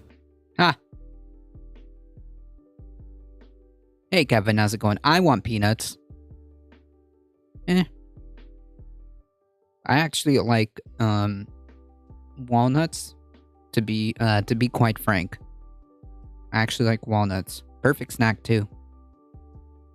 Back to the US government, the EPA continues to avoid fining fossil fuel companies for methane leaks in the New Mexico Permian Basin, despite tracking the leaks in 2019 and 2020 and finding 111 and 244 leaks respectively. Methane is 84 times more potent of a greenhouse gas than CO2 for the first 20 years they're in the atmosphere. This investigation was on behalf of the New Mexico Environment Department. While the EPA issued consent agreements with 11 of the 24 fossil fuel companies with facilities in that area, it has only issued 3 fines for 2019 leaks. Everyone else was cleared because, according to the EPA, all the companies fixed their leaks. Yes, companies known for being very, very ethical and very, very and very truthful. Sure. I'm gonna press X to doubt on those companies, folks. KTS Shine, how's it going? Morning Planeteers, howdy. I'm gonna press X to doubt on that. Listen, I don't trust a single word from these corporations when it comes to that. When it comes to, like, environmental, like, priorities, nope, sorry. The agency says it's still reviewing 2020's data, but a comparison of leak coordinates for 2019 and 2020 show that some leaks are in the exact same spot as last year, suggesting companies didn't fix their leaks. No way! How does he do it, chat? How does he do it? How did he know?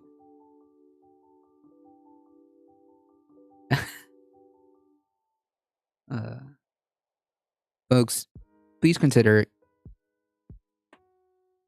helping out this channel, alright? They do fantastic work. We need to get those sub count up, alright? This channel needs to pass my sub count.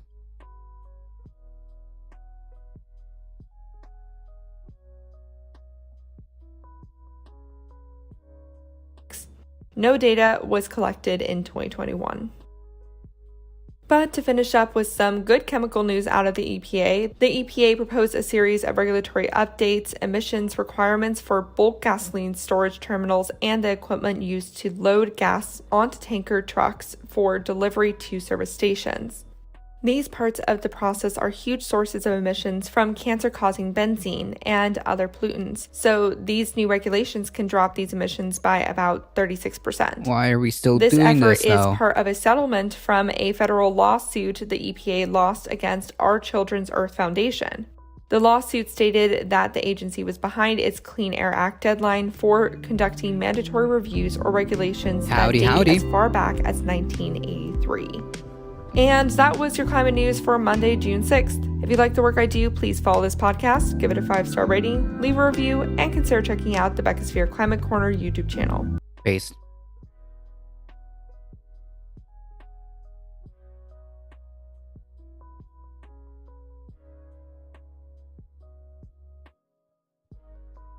Folks, if you have 5 seconds, please consider checking out twitch.tv/lost2.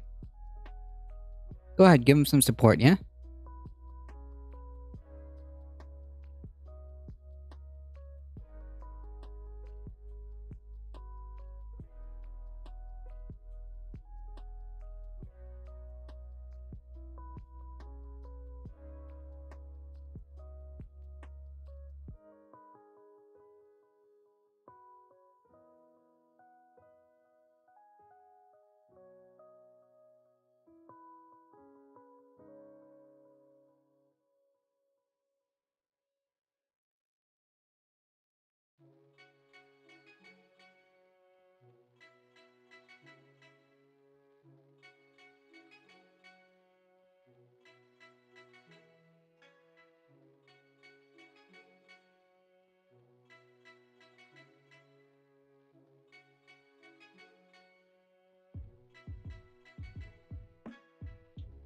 So there are a couple of videos that I said to go check out on the Discord. Oh God, stop it! What is a woman? No! Can you tell me that? Get out of here, Mark. Was that Mark? Mark Walsh? Matt Walsh. Ugh.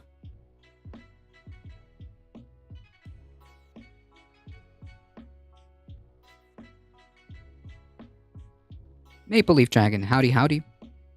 Folks, like I said, this one's a bit of a, yeah, I know, me too, then there.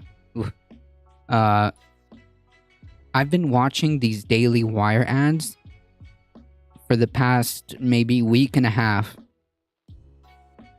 It's everywhere.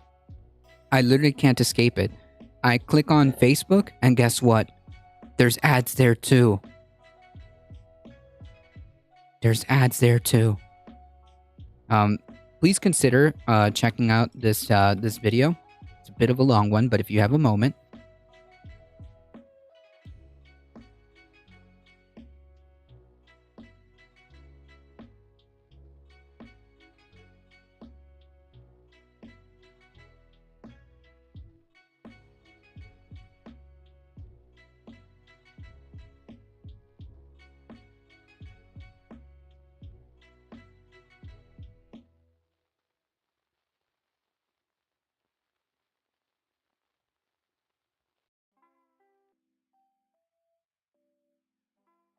I feel relieved that it isn't just me. I never get any conservative ads, but now I get that one. Yeah, it's the Daily Wire, dude. They have so much influence, so much money that they just like astroturf these ads everywhere. Like the Daily Wire ads are just like unrelenting. Manscaped, yeah, but like that's fine. Okay, listen, fine, fair. I don't mind the Manscaped ad. Okay, but when I have to like desperately click out of a Matt Walsh, is it Matt Walsh? I don't know. I keep confusing Mark for some reason. Mark Walsh, Matt. I don't know. Whatever. The Walsh is the guy's name. It just.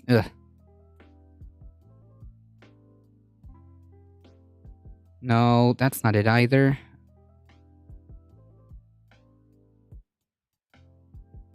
Sorry, chat. You can just disregard that. The YouTube channel Kyrgyzstan.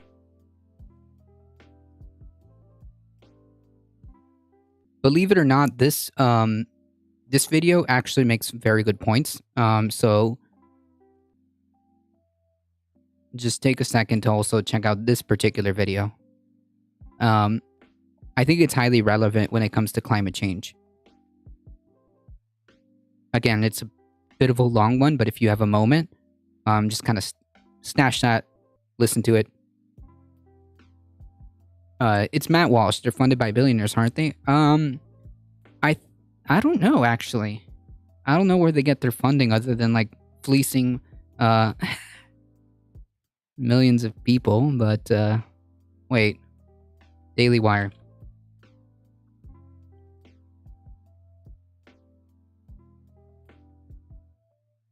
We fought Biden's unconstitutional vaccine mandate and the Supreme Court sided with us. This is just the beginning. Daily Wire's fighting the left. This victory proves that we can win.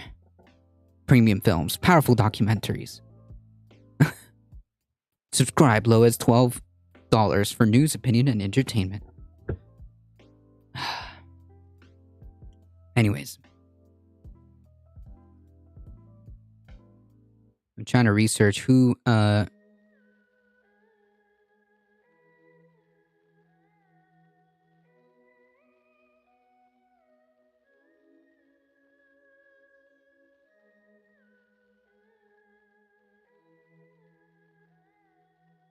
Ha! Okay. Researching is good, folks. Know your media. Alright? Know your media.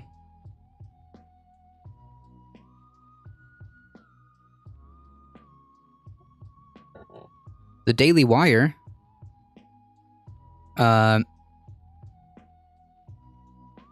was formerly funded by Ben Shapiro and Jeremy Boring, and the Daily Wire is mostly supported by advertisements, initially, by a fracking billionaire. Yeah, by the fossil fuel industry. Cool.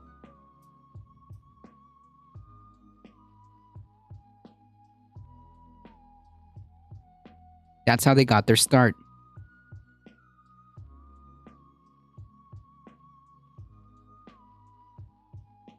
That's how they got their start. According to Newswhip, the Daily Wire was the 6th leading English language publisher on Facebook in 2019 through the month of March. The site has also had the 2nd most articles among Facebook's 10,000 top stories. In 2021, stories published by the Daily Wire received more likes, shares, and comments on Facebook than any other news publisher, according to NPR. But yes, please tell me how big tech is suppressing conservative points. Unbelievable. In 2019, Podtrac ranked the Daily Wire's Ben Shapiro show the 2nd most listened to podcast in the US, behind The Daily.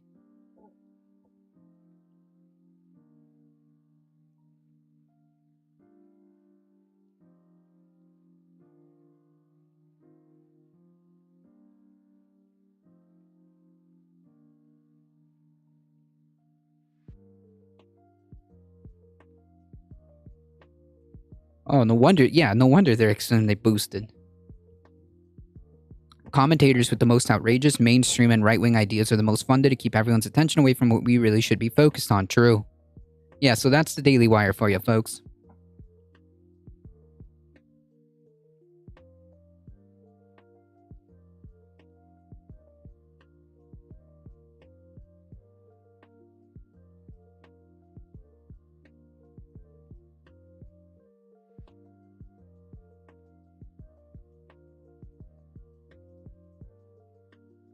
Here's a good meme, by the way, just to sidetrack. I know this is... Yeah, that's right, Thundera. Here's in October of 21, the Daily Wire hired Allison Williams, who had resigned from ESPN because the company had mandated that live event staffers get the vaccine, and she had decided against it by being vaccinated because she was attempting to conceive another child. So then they took her on and made a sports without the woke, with a banner that said did not comply. That's a good meme.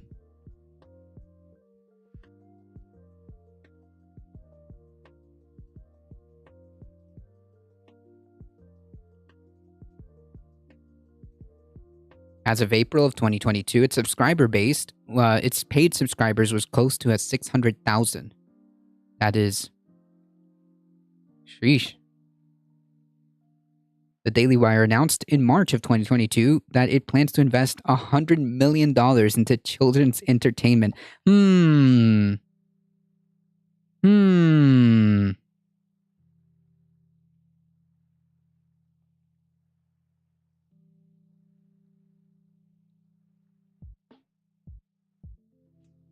Weren't these the same folks who are like, damn, the radical left is indoctrinating our children?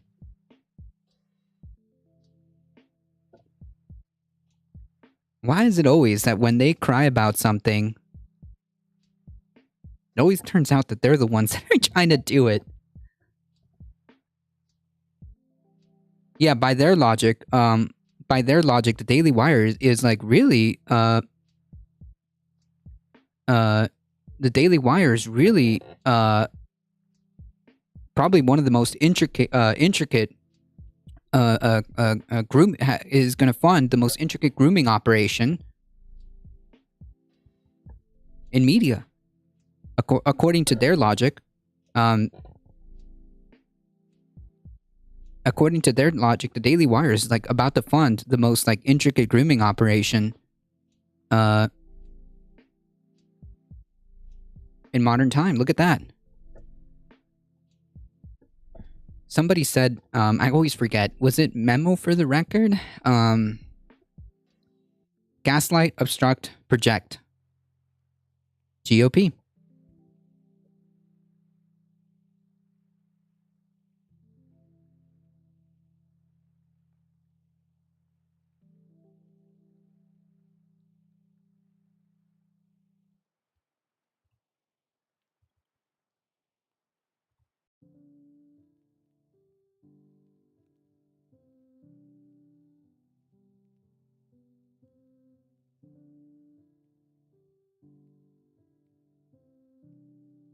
That's right, Ben Shapiro, or at least, Ben Shapiro funded and released children's books. And now they're going into children's entertainment.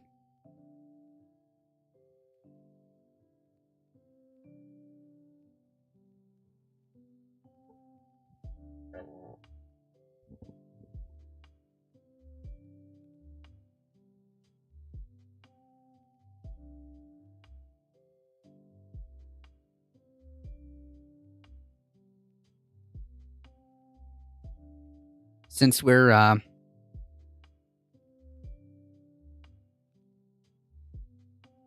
playing fast and loose with definitions,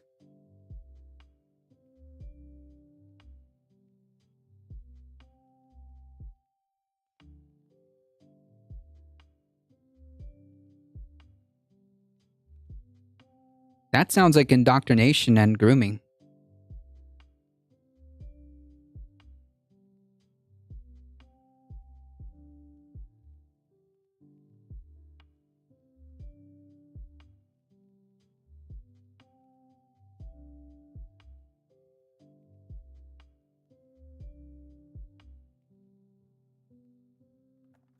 Matt Walsh has a couple of children's book too. Yep. Johnny the Walrus, I think it was. I forget. I wish there was more info on Superior Court judges. When voting, I have 2 pages of ballot blank because I've never heard of these people. You gotta take time, KTS Shine. You're doing the right thing by trying to do as much research as possible and try to be as informed as possible. Sometimes it's a little bit tough, but you're doing the right thing by trying to be as informed as possible.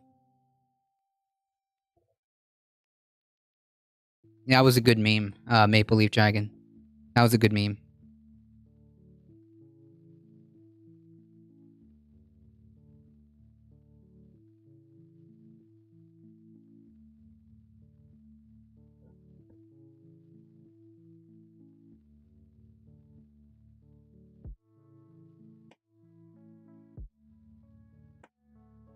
In 2020, the Daily Wire acquired the entirety of PragerU's content. Wow.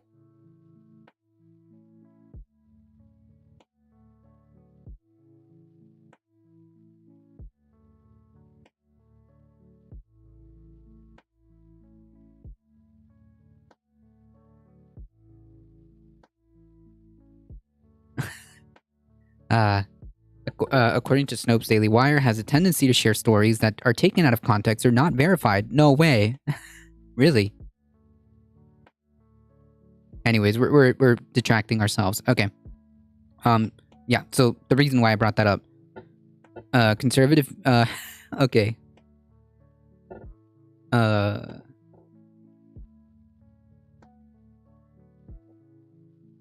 You can't have a ability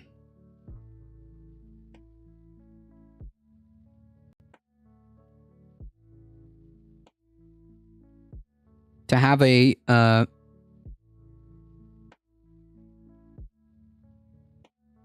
honest conversation about climate change when you've got one of the biggest conservative media outlets started by the funded by the fossil fuel industry.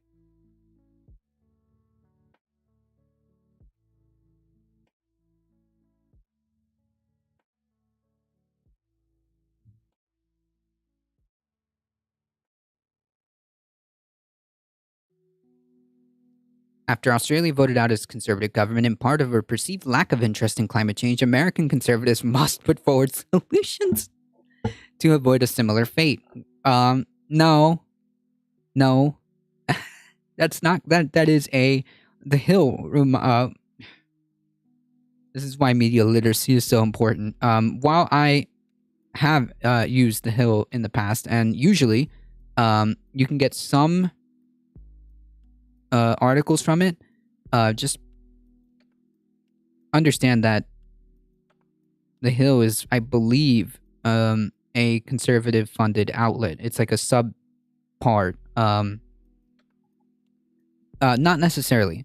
And also, again, for media literacy purposes, this is an opinion piece, okay? This is an opinion piece, just for the folks out there. the voting public, the American conservatives must put forward solutions to avoid a similar fate. Whether you think climate change is a hoax or an existential crisis, the voting public believes it is a critical issue that must be addressed. Yes, but conservatives are being taught, that are being propagandized time and time again, that it's not an existential crisis, that it's not a problem. We've got to drill. This is a wake-up call for you as conservatives that we need not fear. We should take advantage of this opportunity to benefit working Americans while growing our economy. We have the best solutions using markets and innovation. Using markets and innovation, not government regulation. Don't worry, folks. Technology will save us, maybe. Elon Musk is going to take us to Mars. It'll be great.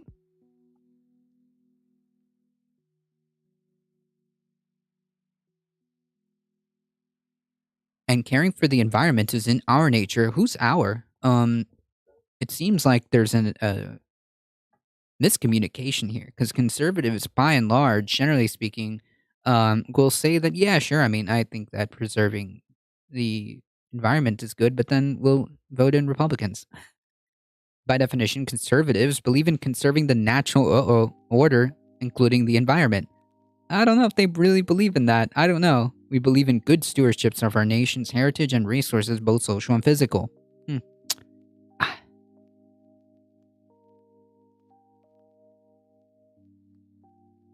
As a pro-life conservative, I feel a special burden to provide a healthy planet to babies in the womb. Wait, is this our ticket to... Wait. Is this our ticket to reaching conservatives? No. To be clear, they actually don't care about pro-life at all. I don't know who he's speaking to be quite honest. Like the one person.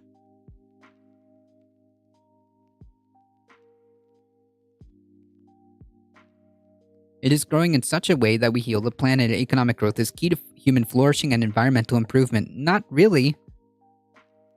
Wait, hasn't everything culminating to where we are right now proved the exact opposite?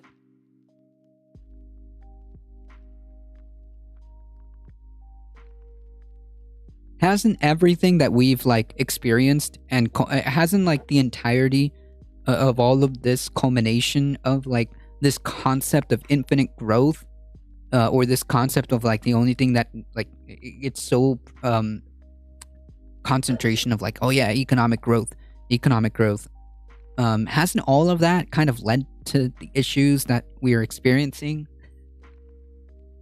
Who's writing this article?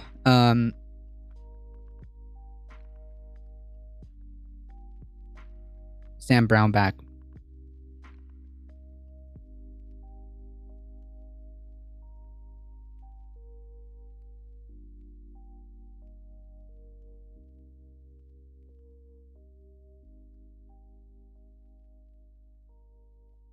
He was a former member of the U.S. Senate.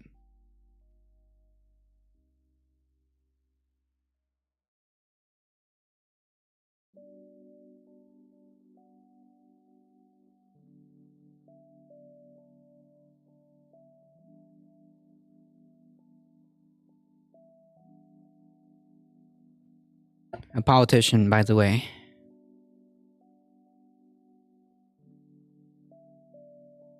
We need growth in renewable energy, but not by government mandates. Okay, so explain how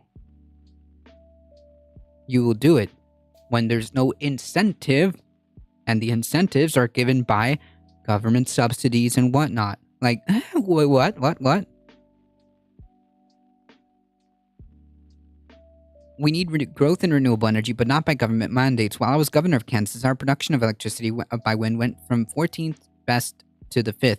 This happened while dropping mandates and protecting environmentally sensitive areas, such as a plant. Yeah, and how did you protect environmentally sensitive areas?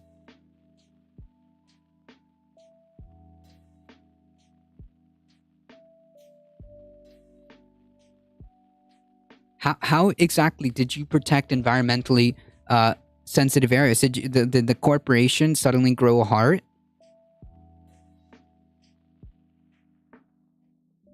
Or did you have to make some kind of government mandate saying that you can't touch these areas and they're protected.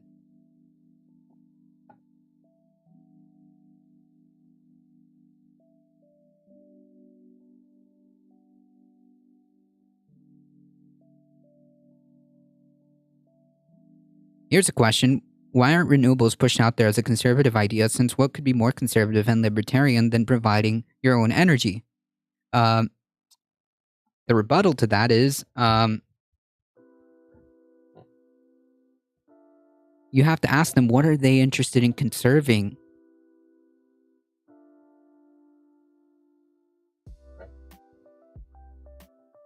You only get growth or progression by deteriorating or trashing something else. Only in the sense of like economics. The way like capitalism is incentivized is to make sure that you step on others. That's how you, well, in capitalism, that's how you measure or get progress in terms of like economic success, is solely by exploitation. We must also free up investments in safe carbon-free nuclear energy for baseload power generation. There has been one nuclear plant built in this century in the US, and that's it. This is a fact that changes to revitalize the clean energy backbone of our power grid. The way forward is to deregulate an over-regulated technology that already fuels most of our navy. Can we point to the story of Hawaii, how that turned out when it comes to just like no regulations, no governmental oversight? Can we just take a second to acknowledge that it was the Navy who poisoned Hawaii? The Navy and the Army is currently, right now, poisoning citizens with PFAS chemicals? No, they have to be they have to be tightly regulated. That's how we got any semblance of like an EPA or anything like that. Before regulations,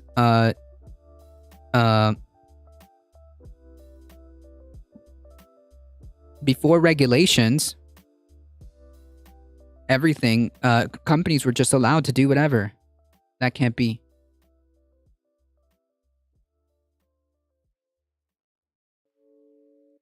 I heard your highlighted question. You can send that to me. Hold on, Spaniard. Send that to me. Love me some jet fuel in my water. True. Many Americans, and certainly conservatives, are deeply concerned when they see huge and expensive, radical, and heavy regulatory approaches to put forward to address the climate concerns. But when they see few options or limited interest from conservatives, i.e. none, they think that there is only one way to address the issue. We must get this into the public debate and do so with sensible ideas that appeal to the American public. How's the Army poisoning Hawaii? Excuse me, it's the Navy, sir.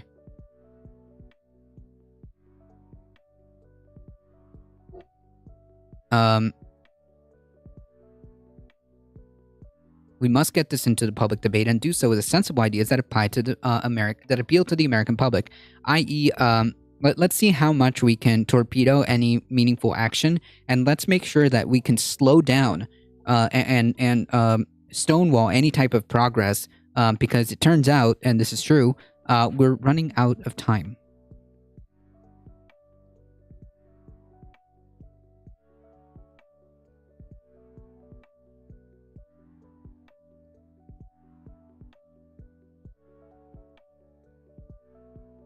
Yeah, I talked about this, Spaniard.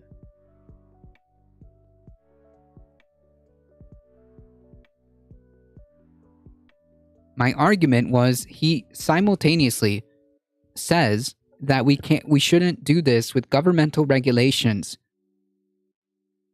And then in the same breath says, look how awesome we did in conserving whatever amount of land here, 1,000 acres. How do you think they did that? With government.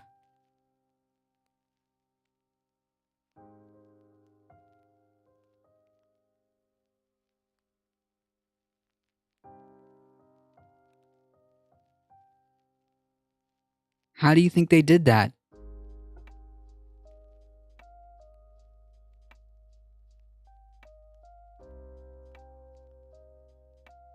A way forward is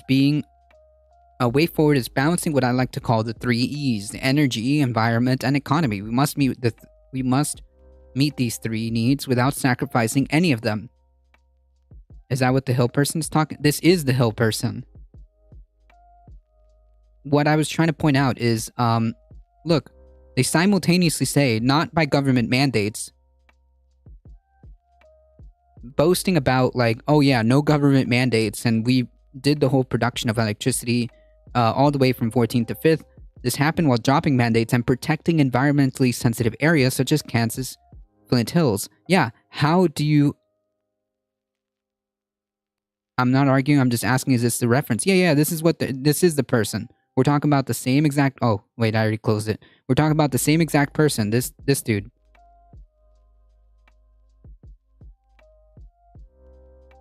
The same exact thing. It's the same person talking about the same reference that you just posted. Yes. Yes.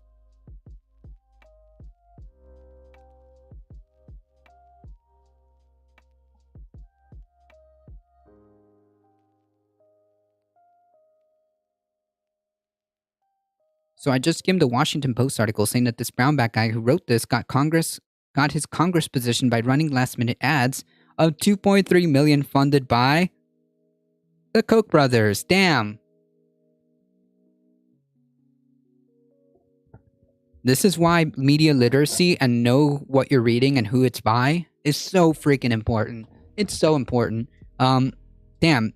It's like I said, Floppy Boober. It's almost like the idea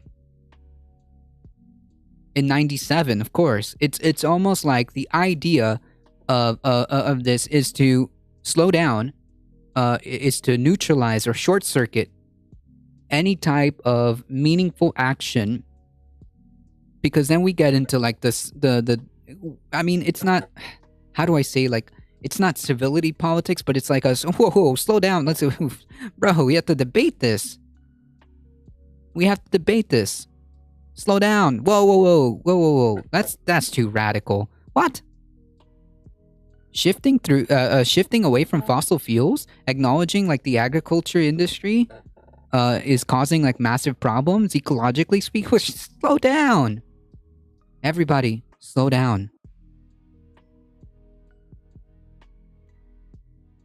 I'm just trying to catch up. I'm late. No problem.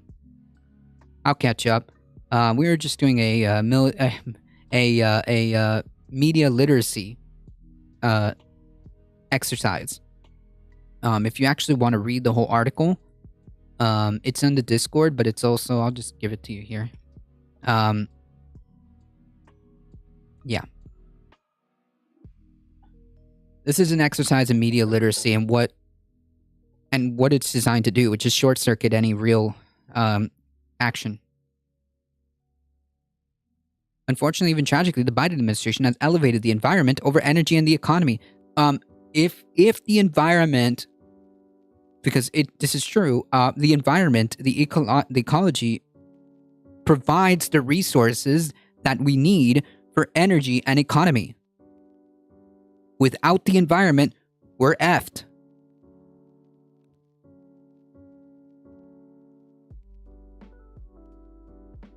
Do you see how we shift?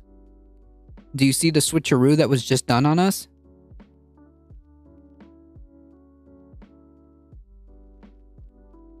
Do you see where in the middle of the article we do the switcheroo?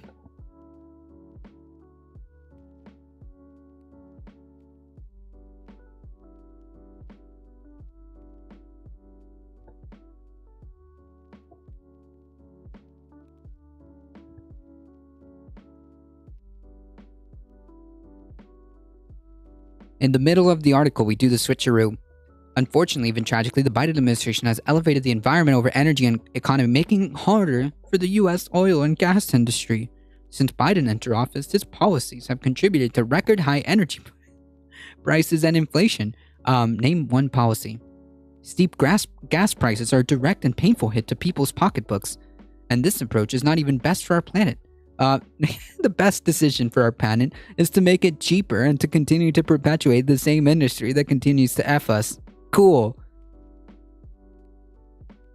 This approach is not even best for the planet. Asking OPEC to increase production last year instead of American producers is worse for the environment, let alone our energy economy and people. Yeah, so we're not gonna ask other people to F it. We want to F it ourselves.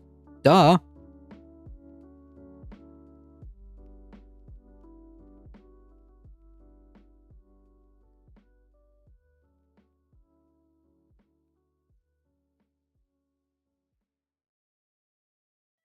Conservatism thankfully offers a solution. I'm ready.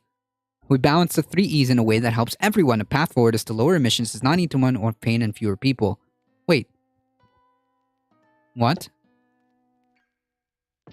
This is the most vague posting I've ever seen. What does this mean?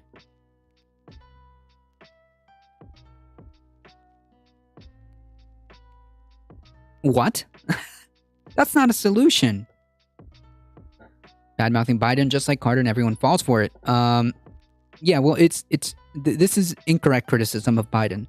Correct criticism would be why hasn't he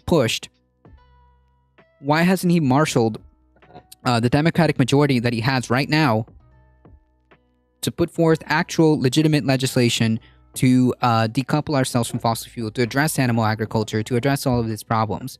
That's a legitimate concern and a legitimate criticism to which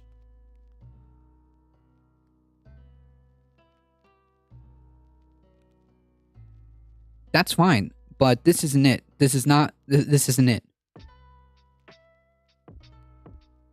They were begging the US energy industry to increase production, but they won't because it projected lower profits. Well, they will get in 6 and 12 months from now, of course. Will somebody think of the shareholders, folks? Conservatism thankfully offers a solution. Let's hear it. We balance the 3 E's in a way that helps everyone. The path forward to lower emissions does not need to be one of pain and fewer people. What? British conservatives put forth a climate package to move to a carbon-neutral world by 2050 using tactics I'm writing about. Which tactics, and have they really? It's about pro-growth, pro-working class, and balance, and most importantly, it works. Okay. He has said absolutely nothing in this sentence, in this paragraph. A surging economy is essential for a sustainable environment. That's not necessarily true. That's actually not necessarily true. How did you think we ended up in this place? How did you think we ended up in this situation in the first place?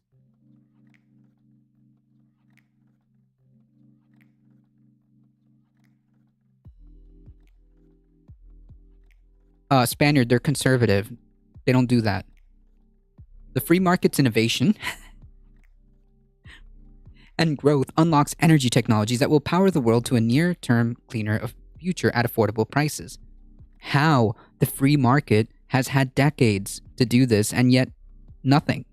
The free market isn't interested in creating the free market isn't interested in creating sustainable environments. It's only interested in one thing. It's how much value, how much profit it delivers for shareholders. That is not the priority.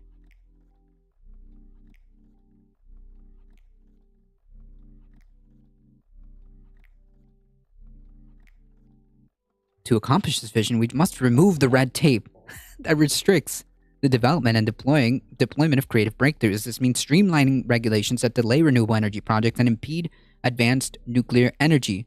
No, we've had several reasons as to why specifically nuclear would need to have these red tape regulations. There's reasons for that, because if not, the private companies would skirt and skimp on very important safety features because it costs money. That's why they're there. There's also still a role for American fossil fuels, folks. We still gotta do it. All right? U.S. liquefied natural gas exports to Europe are much more better for the environment than Russian gas exports, which are more than 40% higher emissions. There's still fossil fuels. This is not true. Do not be deceived. Liquefied natural gas is still, and this is true, fossil fuels. which are more than 40% higher emitting than ours, in addition to liberating our allies from dependence on Russia, exporting LNG benefits the 3 E's. No. Liberals might say that this is all talk, and conservatives have actually done nothing on climate. True. Actually, true. But that is false. We can indeed reduce... We can. Not that we have. We can. Reduce greenhouse gas emissions and grow the U.S. economy because we already have done so. In 2005, the U.S. has lowered emissions more than the rest of the developed world put together. Our emission reduction happened primarily because of American business leadership, investment, and ingenuity. Wrong. It's because of governmental regulations. That's why. It is because of governmental regulations. That's why.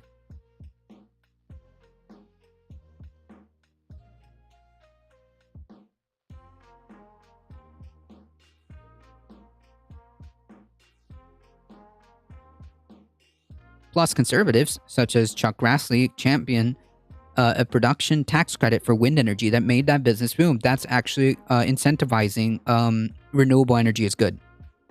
Yes.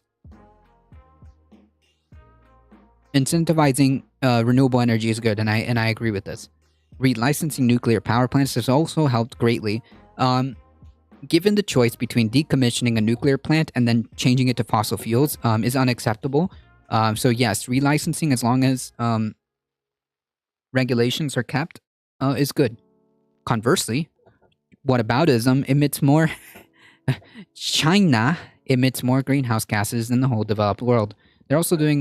They're also taking steps as well to decouple themselves from fossil fuels, and I think they're also like the lead producer of photovoltaic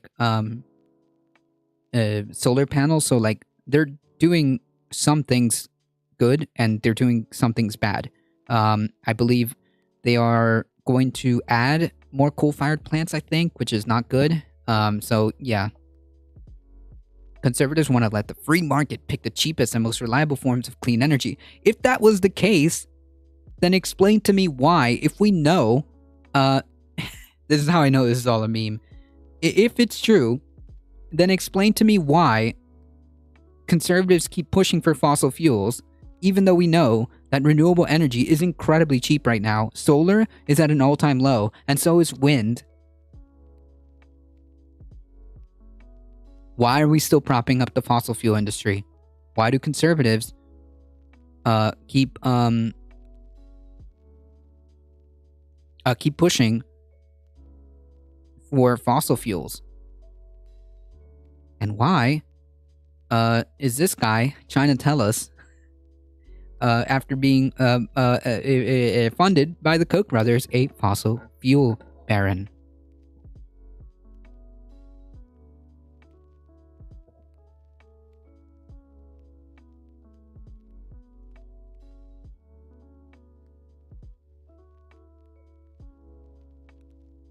If the free market was real, if the free market was real, then we would have solar and wind dominating the markets. But that's not how it works at all.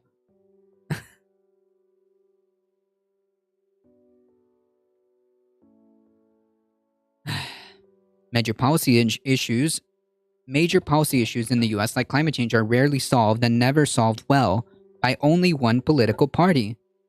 Alio with the 15 biddies, geez, thank you, appreciate that. Serious solutions are the product of policy competition where each side puts their best ideas.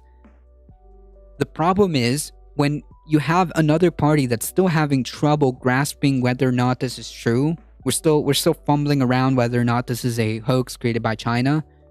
Climate change, we're still trying to figure that out. What policy prescriptions have Republicans genuinely put forth that have been like sufficient?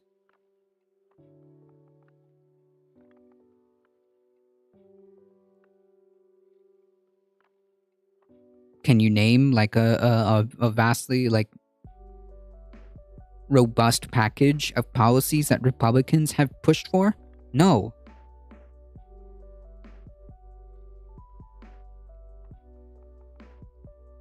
The closest that we've got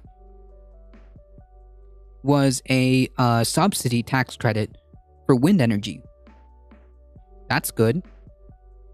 But save like literally less than a handful of things that I can count.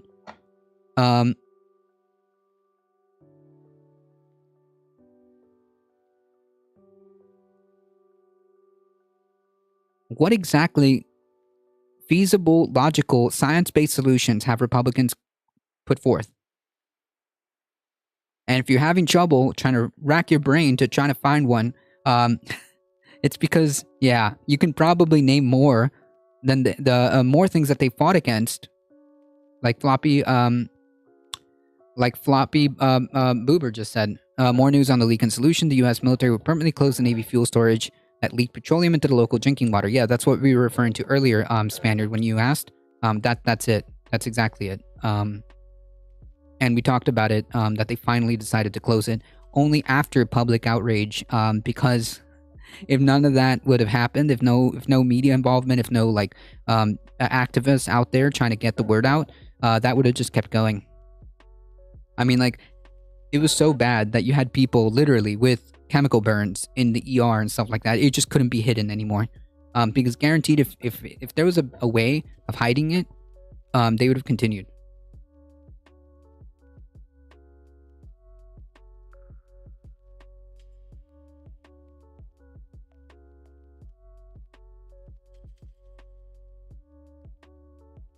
In a new CBS poll, 72% of the nation believes mass shootings are preventable because they are.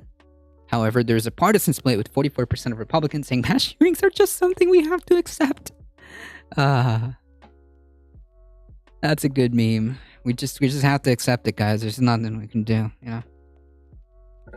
What are the top countries destroying the climate? Depending on how you measure that, definitely the top countries are like the developed countries like the US, I think like India, China, like all of these countries that do massive, that have massive economies. I don't know, depends on how you ask.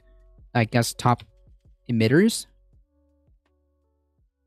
You could go that route. The top 5 CO2 emitters are China, the US, India, Russia, and Japan. I mean, these are highly developed economies. Yeah. So it makes sense that they're the top emitters if you want to just notably burning coal. With this metric, it depends on how you ask the question. Politicians are attached to the hip to their donors. We don't know anything other than what they're told to do by their donors. I think that there's definitely truth to that. No better example than President Joe Manchin himself.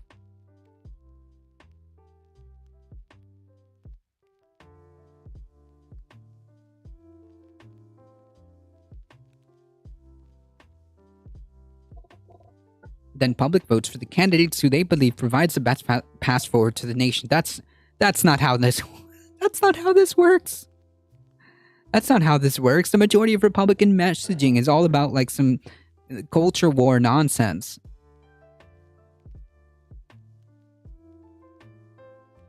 Of all time, I think we take the cake on that one, Astro. Historically, like if we add up all, I think we've done the most emissions. Period. Like if you take an aggregate, I think we're number 1. So it just depends on how you ask the question. This fall, climate concerns will be on the ballot. No, the conservatives don't care about that. The British conservatives propose a legitimate plan for... Wow! And you're talking about like two completely different countries. The British conservatives proposed a legitimate plan for a carbon-neutral economy by 2050, and they were awarded with the chance to realize that vision. Were they? Australian conservatives were perceived by the public as lacking such a plan, contributing to the losses, because the people there have a different perception.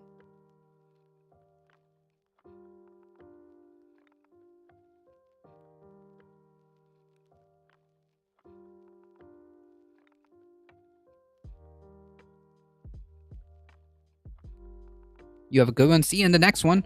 Appreciate that. Don't worry. Today we have a day off, so I'm just taking my time. Well, for now, because I've got to go to the doctor. But I don't have to end at 11:30 exactly. I can go just a bit longer before I have to run to my appointment. Can you give me a link for that one? Which one? The thing that I just said? It just depends on how you ask the question. Like, if you just Google top emitters, I think. Wait, stop. Top emitters of CO2, you'll get a list.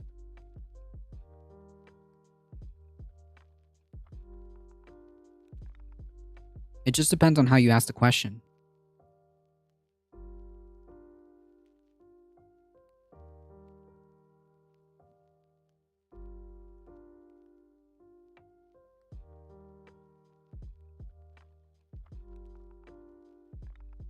Do you want...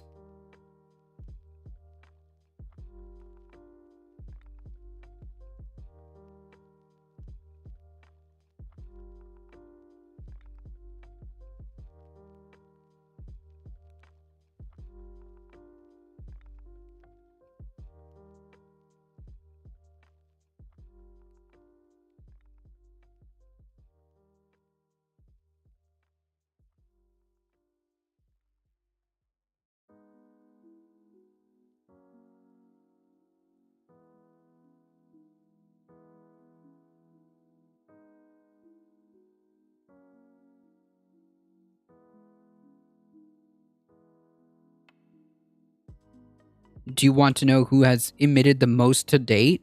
Who has been the greatest contributor since 1750? It would be the United States. So it depends on where you ask, how you ask the question.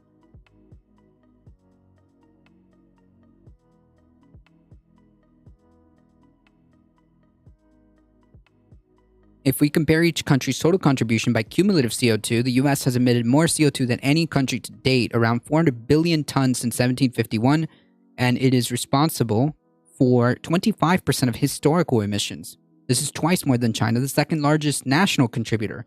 So, like, it just depends on how you ask the question.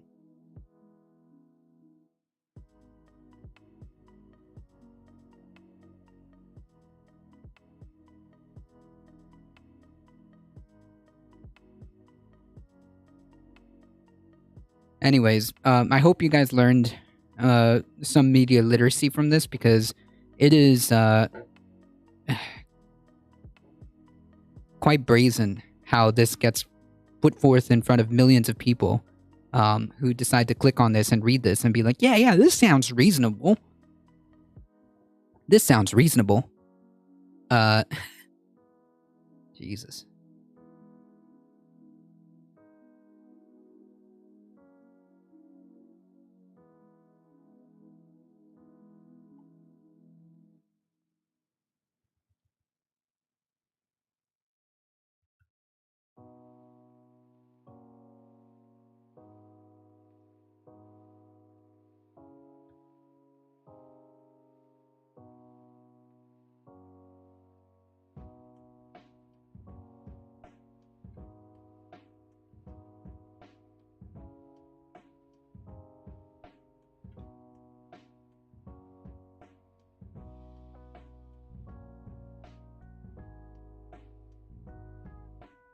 Winning.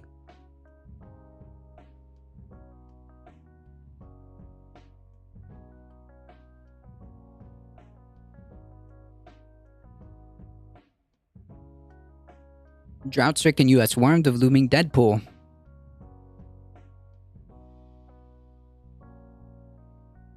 A once-in-a-lifetime drought in the western part of the U.S. has caused,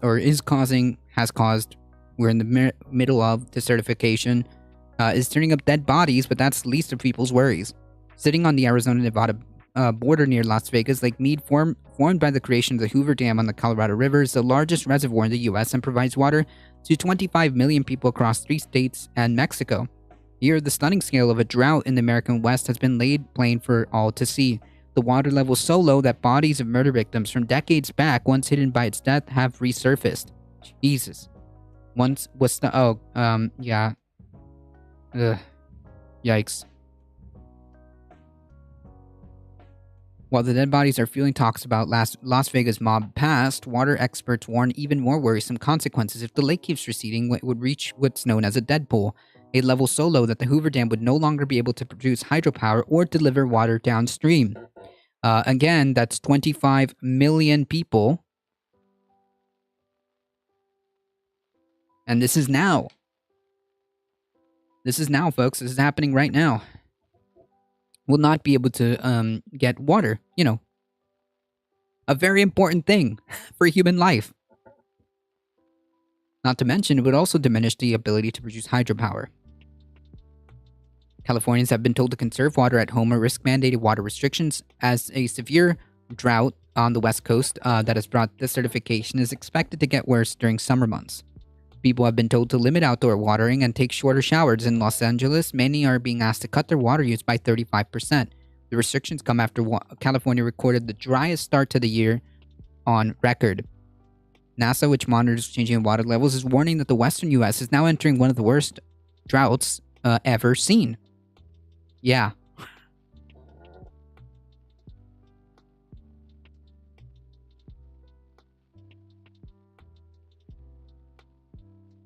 With climate change, it seems like the dominoes are beginning to fall.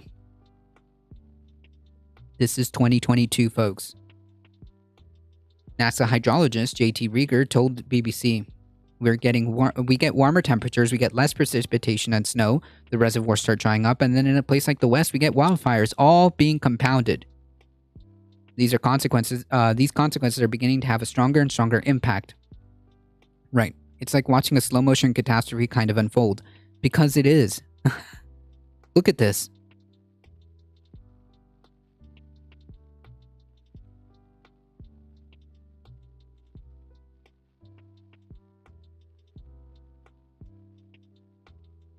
Farmers are already feeling the pain. About 75% of the water from Lake Mead goes to agriculture. Damn, maybe that's part of the problem. Over a third of America's vegetables and 2/3 of its fruits and nuts are grown in California, but tens of thousands of acres lie idle because farmers can't get enough water to grow crops, most of which are being used to fuel the animal farming industry. So, yeah, there are serious reorganization of priorities that need to be done here. The impacts may be seen on grocery shelves next year. Bill Diedrich, a California farmer, told BBC the season's produce shows up at shops next season. He explains that he showed his bone-dry followed fields. Typically, he would plant tomatoes for canning this field, but he didn't have enough water. Diedrich said he hoped his children would have opportunity to carry on farming in California in the future, but he said, I don't know what the odds of that are. Yeah, exactly. That's exactly it, Darknet. Yeah, exactly. And most of that is to fuel the farm animal industry. So, like, yeah, a severe reorganization of priorities are necessitated now, pronto, 10 years ago. For many living in California's agricultural heartland, the wells have already started to run dry and they can't afford to dig deeper wells. Charities deliver bottled water and large tanks of non-potable water for washing. In San Joaquin Valley, that's right, 80% of crops are grown for animal feed. Fabian, a local resident who declined to share his surname and his family, rely on tanks of water outside of his home to wash and flush toilets. He regrets moving them to a rural area with such insecure access to water. Yeah, but no. It's quite frightening because we don't know at what point the situation will be within a month or 2 months, or maybe not having water at all. This is the current situation now.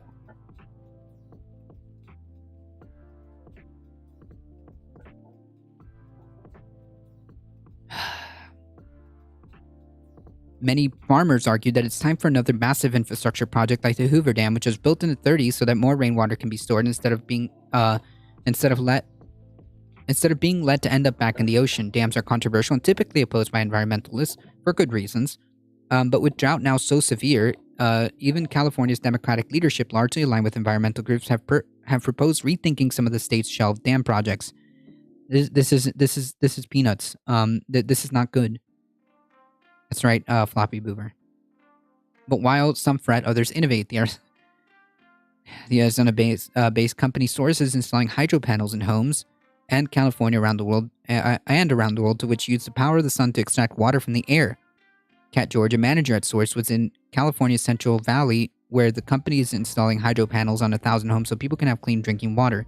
Even if their wells are still working, in many areas the water is just too contaminated from chemicals to use in agriculture to drink safely. Yikes. How destructive is this? That we have too much contamination from the agriculture industry itself. Okay. The company uses solar energy to power fans inside the panels, collecting moisture from the air and then filtering it to safely drink. While it doesn't make enough water for use for washing, a small system can make enough for a family to drink as long as the sun is shining, which typically does in California. The technology says that it can deliver drinking water to anybody who needs it, but not enough wash or water crops. So, the only issue is, wouldn't that contribute to, the dry, arid conditions?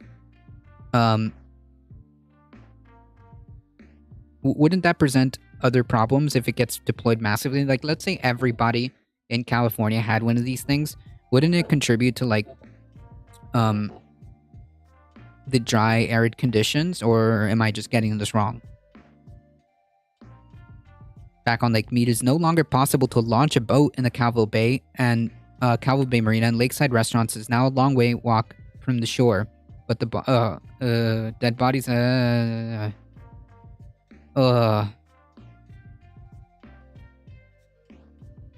That's gross. Never miss an opportunity to make money off.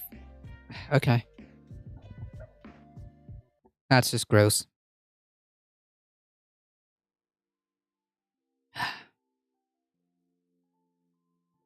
Anyways, yeah, so this is 2022 and what, 25 million people are now being pushed to the edge. The largest way, Jesus. The largest reservoir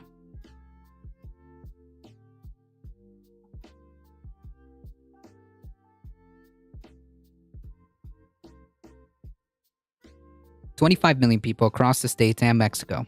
Yeah. Is now looking at prospects of uncertain access to water. In 2022. That's the situation we're in.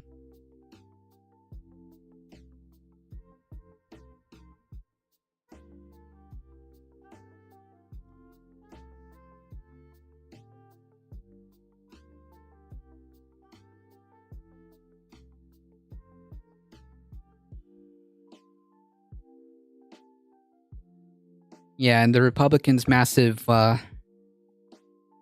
plan for that is just to move. Don't worry. People will just move. If they can't live there, they'll just move, right? It'll be fine.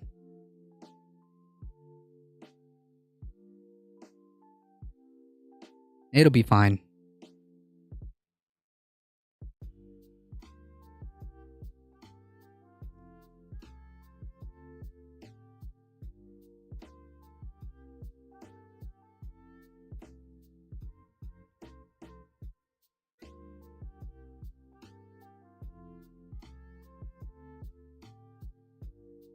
So how long did the government in California know about this? Well, just in general, I think we've known about the possibilities of these effects for decades. Yeah.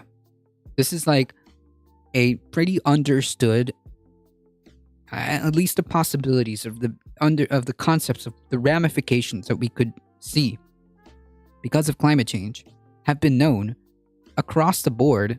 Like, it isn't like new news. But this information has been out there for decades.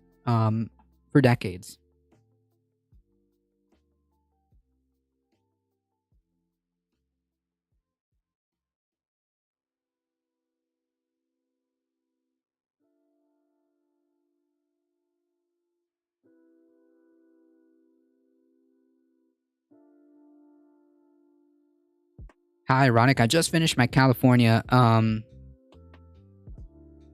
ballot mittens to go. I'm ready to drop it off. Oh no! We got KTS Shine trying to rig the election by dropping off a mail-in ballot. No, I'm kidding. That's awesome, KTS Shine.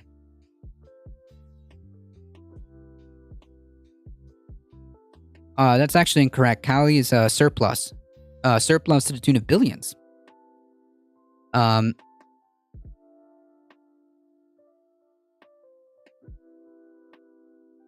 don't think they're in debt. That's just not true. I think they've surplused billions. What you should be asking is why California hasn't reorganized its priorities and acknowledged where the roots of some of these problems are, especially with the agriculture industry, the animal agriculture industry.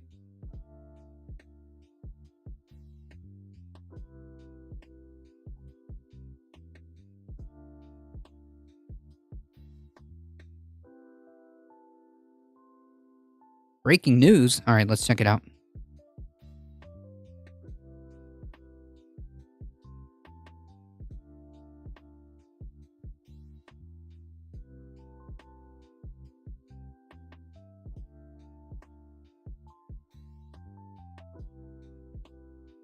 So maybe we're reading a two-part of the same story, Spaniard. I think we're reading a two-parter of the same story. A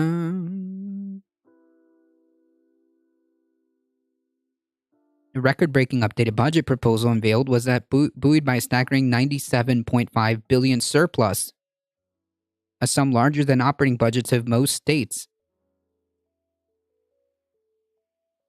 So I think we're just talking about two different things.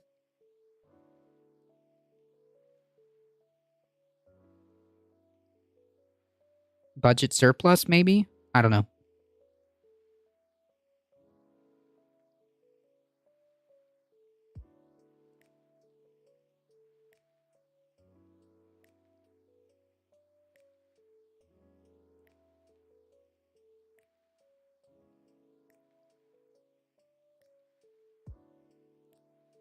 Biden waives solar panel tariffs, invokes defense law.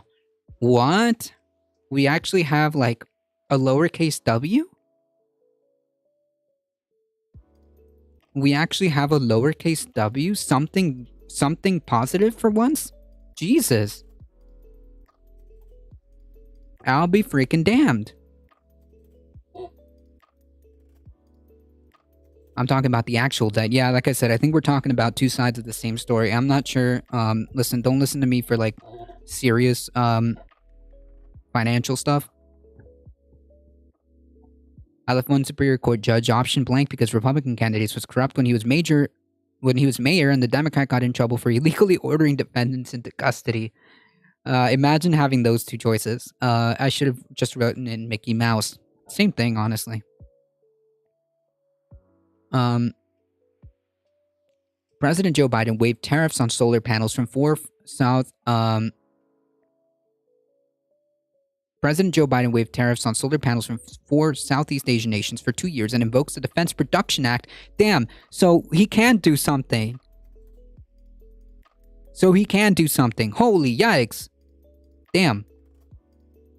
To spur solar panel manufacturing at home, the White House said on Monday, confirming a Reuters report. The tariff exemption applies to panels from Cambodia, Malaysia, Thailand, and Vietnam and will serve as a bridge while U.S. manufacturing ramps up. Praising Biden is not allowed. That's right. Shares in solar companies climbed after Reuters. I always try my hardest to leave no options blank, but this is the first time in 6 years. I mean, like, if you really don't know, or you really can't have, if you really don't know, or like, I mean, I've done that before. So the tariffs on China are still there despite being the biggest solar panel manufacturer? Yep. Because of course. But yeah, that's why I called it a lowercase w. A lowercase w. Shares in solar companies climbed after... Oh, because that's what matters. It climbed after Reuters Why would you want more China products in the US? It's not products. They're Wait. Why would it matter? Hold on. Why would it matter where it comes from? If you decrease the tariffs, you'd be able to produce the stuff here. That's the whole goal. Shares in solar companies climbed, which that was the response after Biden would issue a proclamation that ensured panels accounting for 80% of U.S. imports did not face tariffs as much as 250%, which would have levied retroactively as part of the Commerce Department probe. Nice. The move comes in response about a concern about a freezing of solar projects nationwide and the impact on the fight against climate change from an investigation into whether solar panel imports from other countries were circumventing tariffs on goods made in China. The Beckosphere actually talked about this. So we do have a small W to talk about. Jesus. The White House said the Defense Production Act would be used to expand manufacturing of building insulation, heat pumps, transformers, and equipment for clean electricity generated fuels such as electrolyzers and fuel cells. You see, like this is why I think like the left is so angry at Biden. It's because this shows that it is possible. It shows that it is possible, that there are certain things. I'm not saying that he's just going to Thanos snap and everything's fixed. But there are certain powers that he has that he could have, as Darknet pointed out, done 2 freaking years ago. That's why it is frustrating, because we talked about his ability to have certain things that he can do, yet hasn't. And it's like, finally, after what I can only assume after pressure, is finally seeing some type of pointing in a right direction, right? Just keep in mind that these are just like lowercase w's, but it's just a proof of concept is what I'm getting at. A proof of concept that it can be done. They're making conscious choices to not to. I mean, I'm getting it from 4 other countries. Helps to build SCA friendship or bridge the way, Biden put it. But getting it from China versus 4, see is going to get it. I would have gone. I don't know. It just depends. Like this is like this isn't really. These aren't optional. Our ability to try to ramp up production for solar, wind, whatever renewable sources, wherever it comes from, however means necessary. Is what should be the focus. It's really irrelevant where it comes from, to be quite honest. I don't really care. With a strong, cleaner energy arsenal, the U.S. can be an even stronger partner to our allies, especially in the face of... Okay, I mean... Or just go on the... or just say that you want to be energy independent. There we go. And talk about how we can rejuvenate domestic manufacturing of solar power and construction, and... so on and so forth. That would have been better. Just stick to that. The Commerce Department investigation kicked off in response to a claim from small solar panel provider Oxen essentially halted the flow of solar panels that make up more than half of U.S. supplies and 80% of imports. Oxen's CEO Mamoun Rashid criticized the White House as having opened the door wide for Chinese-funded special interests to defeat the fair application of U.S. trade law. Okay, so yeah, so it's a fight for essentially business monopoly. But at this point, when it comes to like trying to facilitate the import and manufacturing and deployment of cleaner energy, I'm all for it.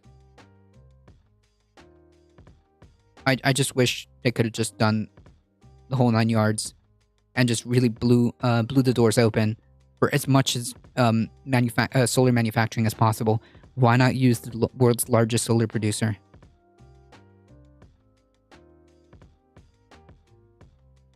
You have the capability of doing the Defense Production Act. It is a case of national security.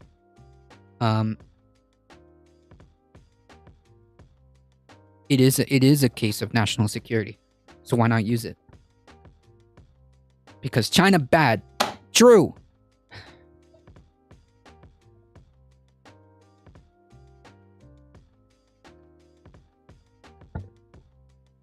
Listen, I have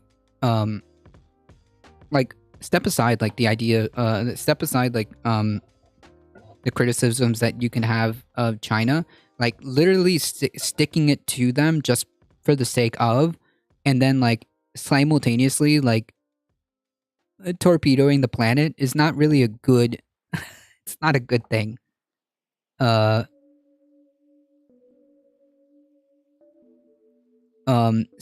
Torpedoing the ability for us to try to go as renewable as possible just for the sake of like sticking it to them is completely irrational. All right, it's completely irrational. It doesn't make sense. If they are the world's largest photovoltaic producer, use them. Why not? Why not? So we can try to get this rolling. We don't have exactly much time to quibble about like things. If we don't figure out, if we don't fix this, which by fixing I mean like if we don't have a change of attitude and a reorganization of priorities to include sustainability across like the economic sense. Exactly. How much do we buy from China already? Our economic ties are they're so interconnected. Like, why this? Out of all things, why this? Okay. Yeah, good point. Out of all things, like, anyways, so the whole point is like, if we don't get a grip on reality, if we don't put 2 feet on the planet, 2 feet on the ground, if we don't put our 2 feet on the ground, and come to the realizations of where we're at, it won't matter. It won't matter because we're all effed. It won't matter because we're all effed. So, how about that? Anyways, this was a lowercase w, but take it nonetheless. Before we sign off, folks, I need you folks to again, this is just if you have a moment, please. First of all, I talked about this. How to escape the heat if you don't have an air conditioner. This only takes. Stop trying to sell me whatever this is. Okay.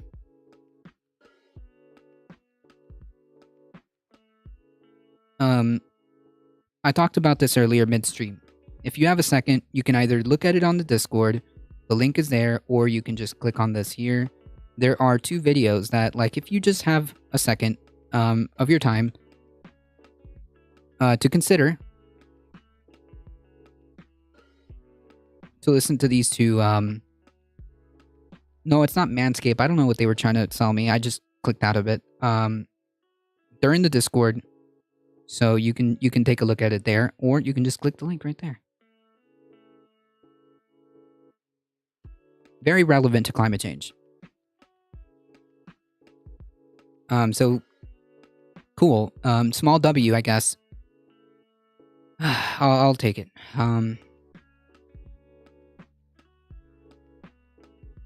It's very frustrating to like read this 2 years later, only to come to find that the things that we've been yelling about were true. Only to come to find out that the things that we were yelling about were true. What, do you think Biden can just single-handedly... Bro.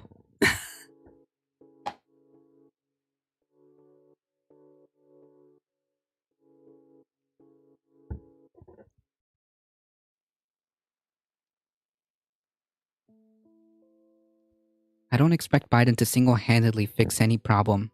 I expect him to use whatever authority he has, or to try. That's what I expect him to do, as a leader. Regardless of if it was Biden or whoever. That's what I expect.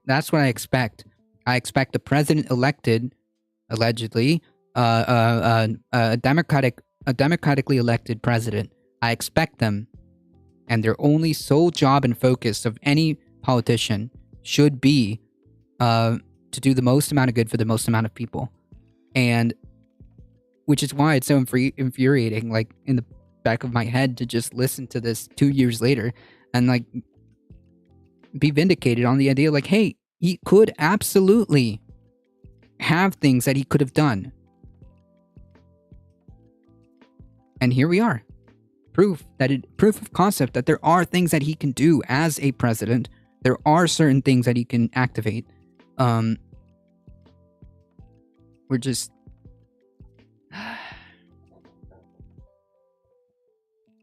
now seeing them 2 years later. The only thing I could say is we need more of this. We need more of this, and we need Biden and Chucky to start putting the squeeze and see what else the Democratic Party, while it still has the majority, can rally behind. That's the only thing. But let's just put 2 feet on the ground and be realistic of the chances of that happening. Nonetheless, this is proof of concept that the president can do things. It's just a matter of whether or not they want to, or whether or not that's part of their priorities. Does that make sense?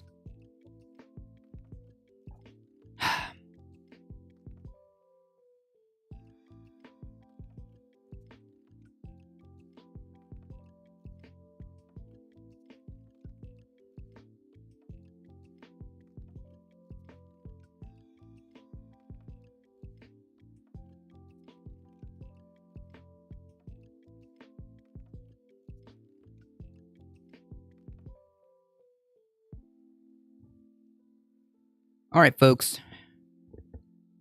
It is just after 12, so I do got to start getting ready to go to my doctor appointment.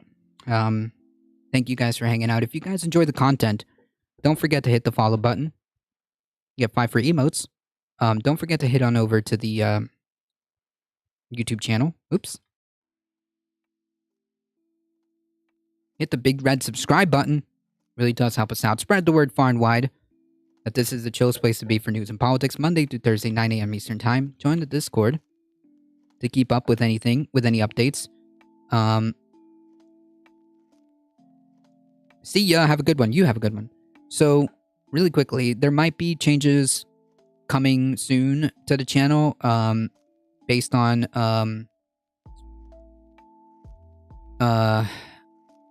work schedule. So, as soon as I find out more information, I'll tell you guys. It's possible that we may switch to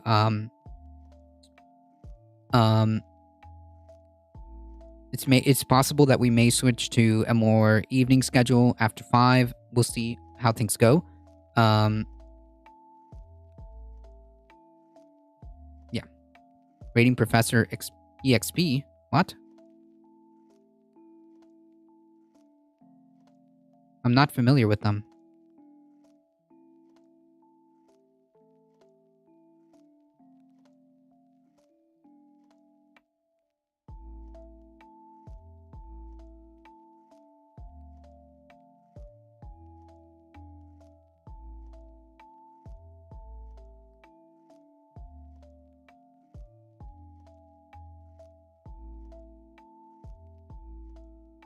Oh, a sociology professor. Oh, wow.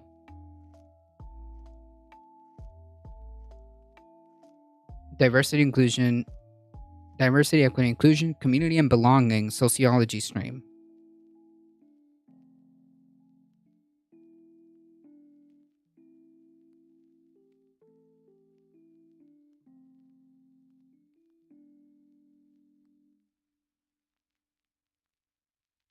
All right.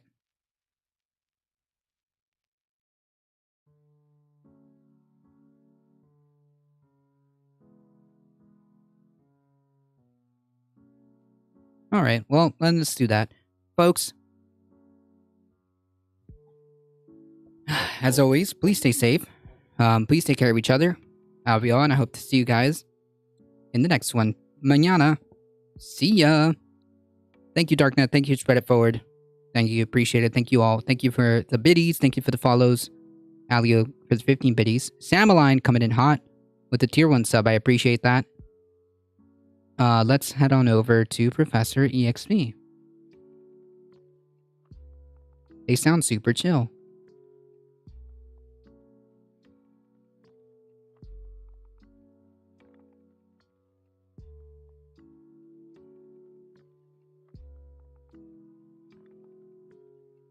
I think you two would be friends in real life. All right, well, let's see. All right, folks. We're heading out in 5, 4, 3, 2, 1. See ya.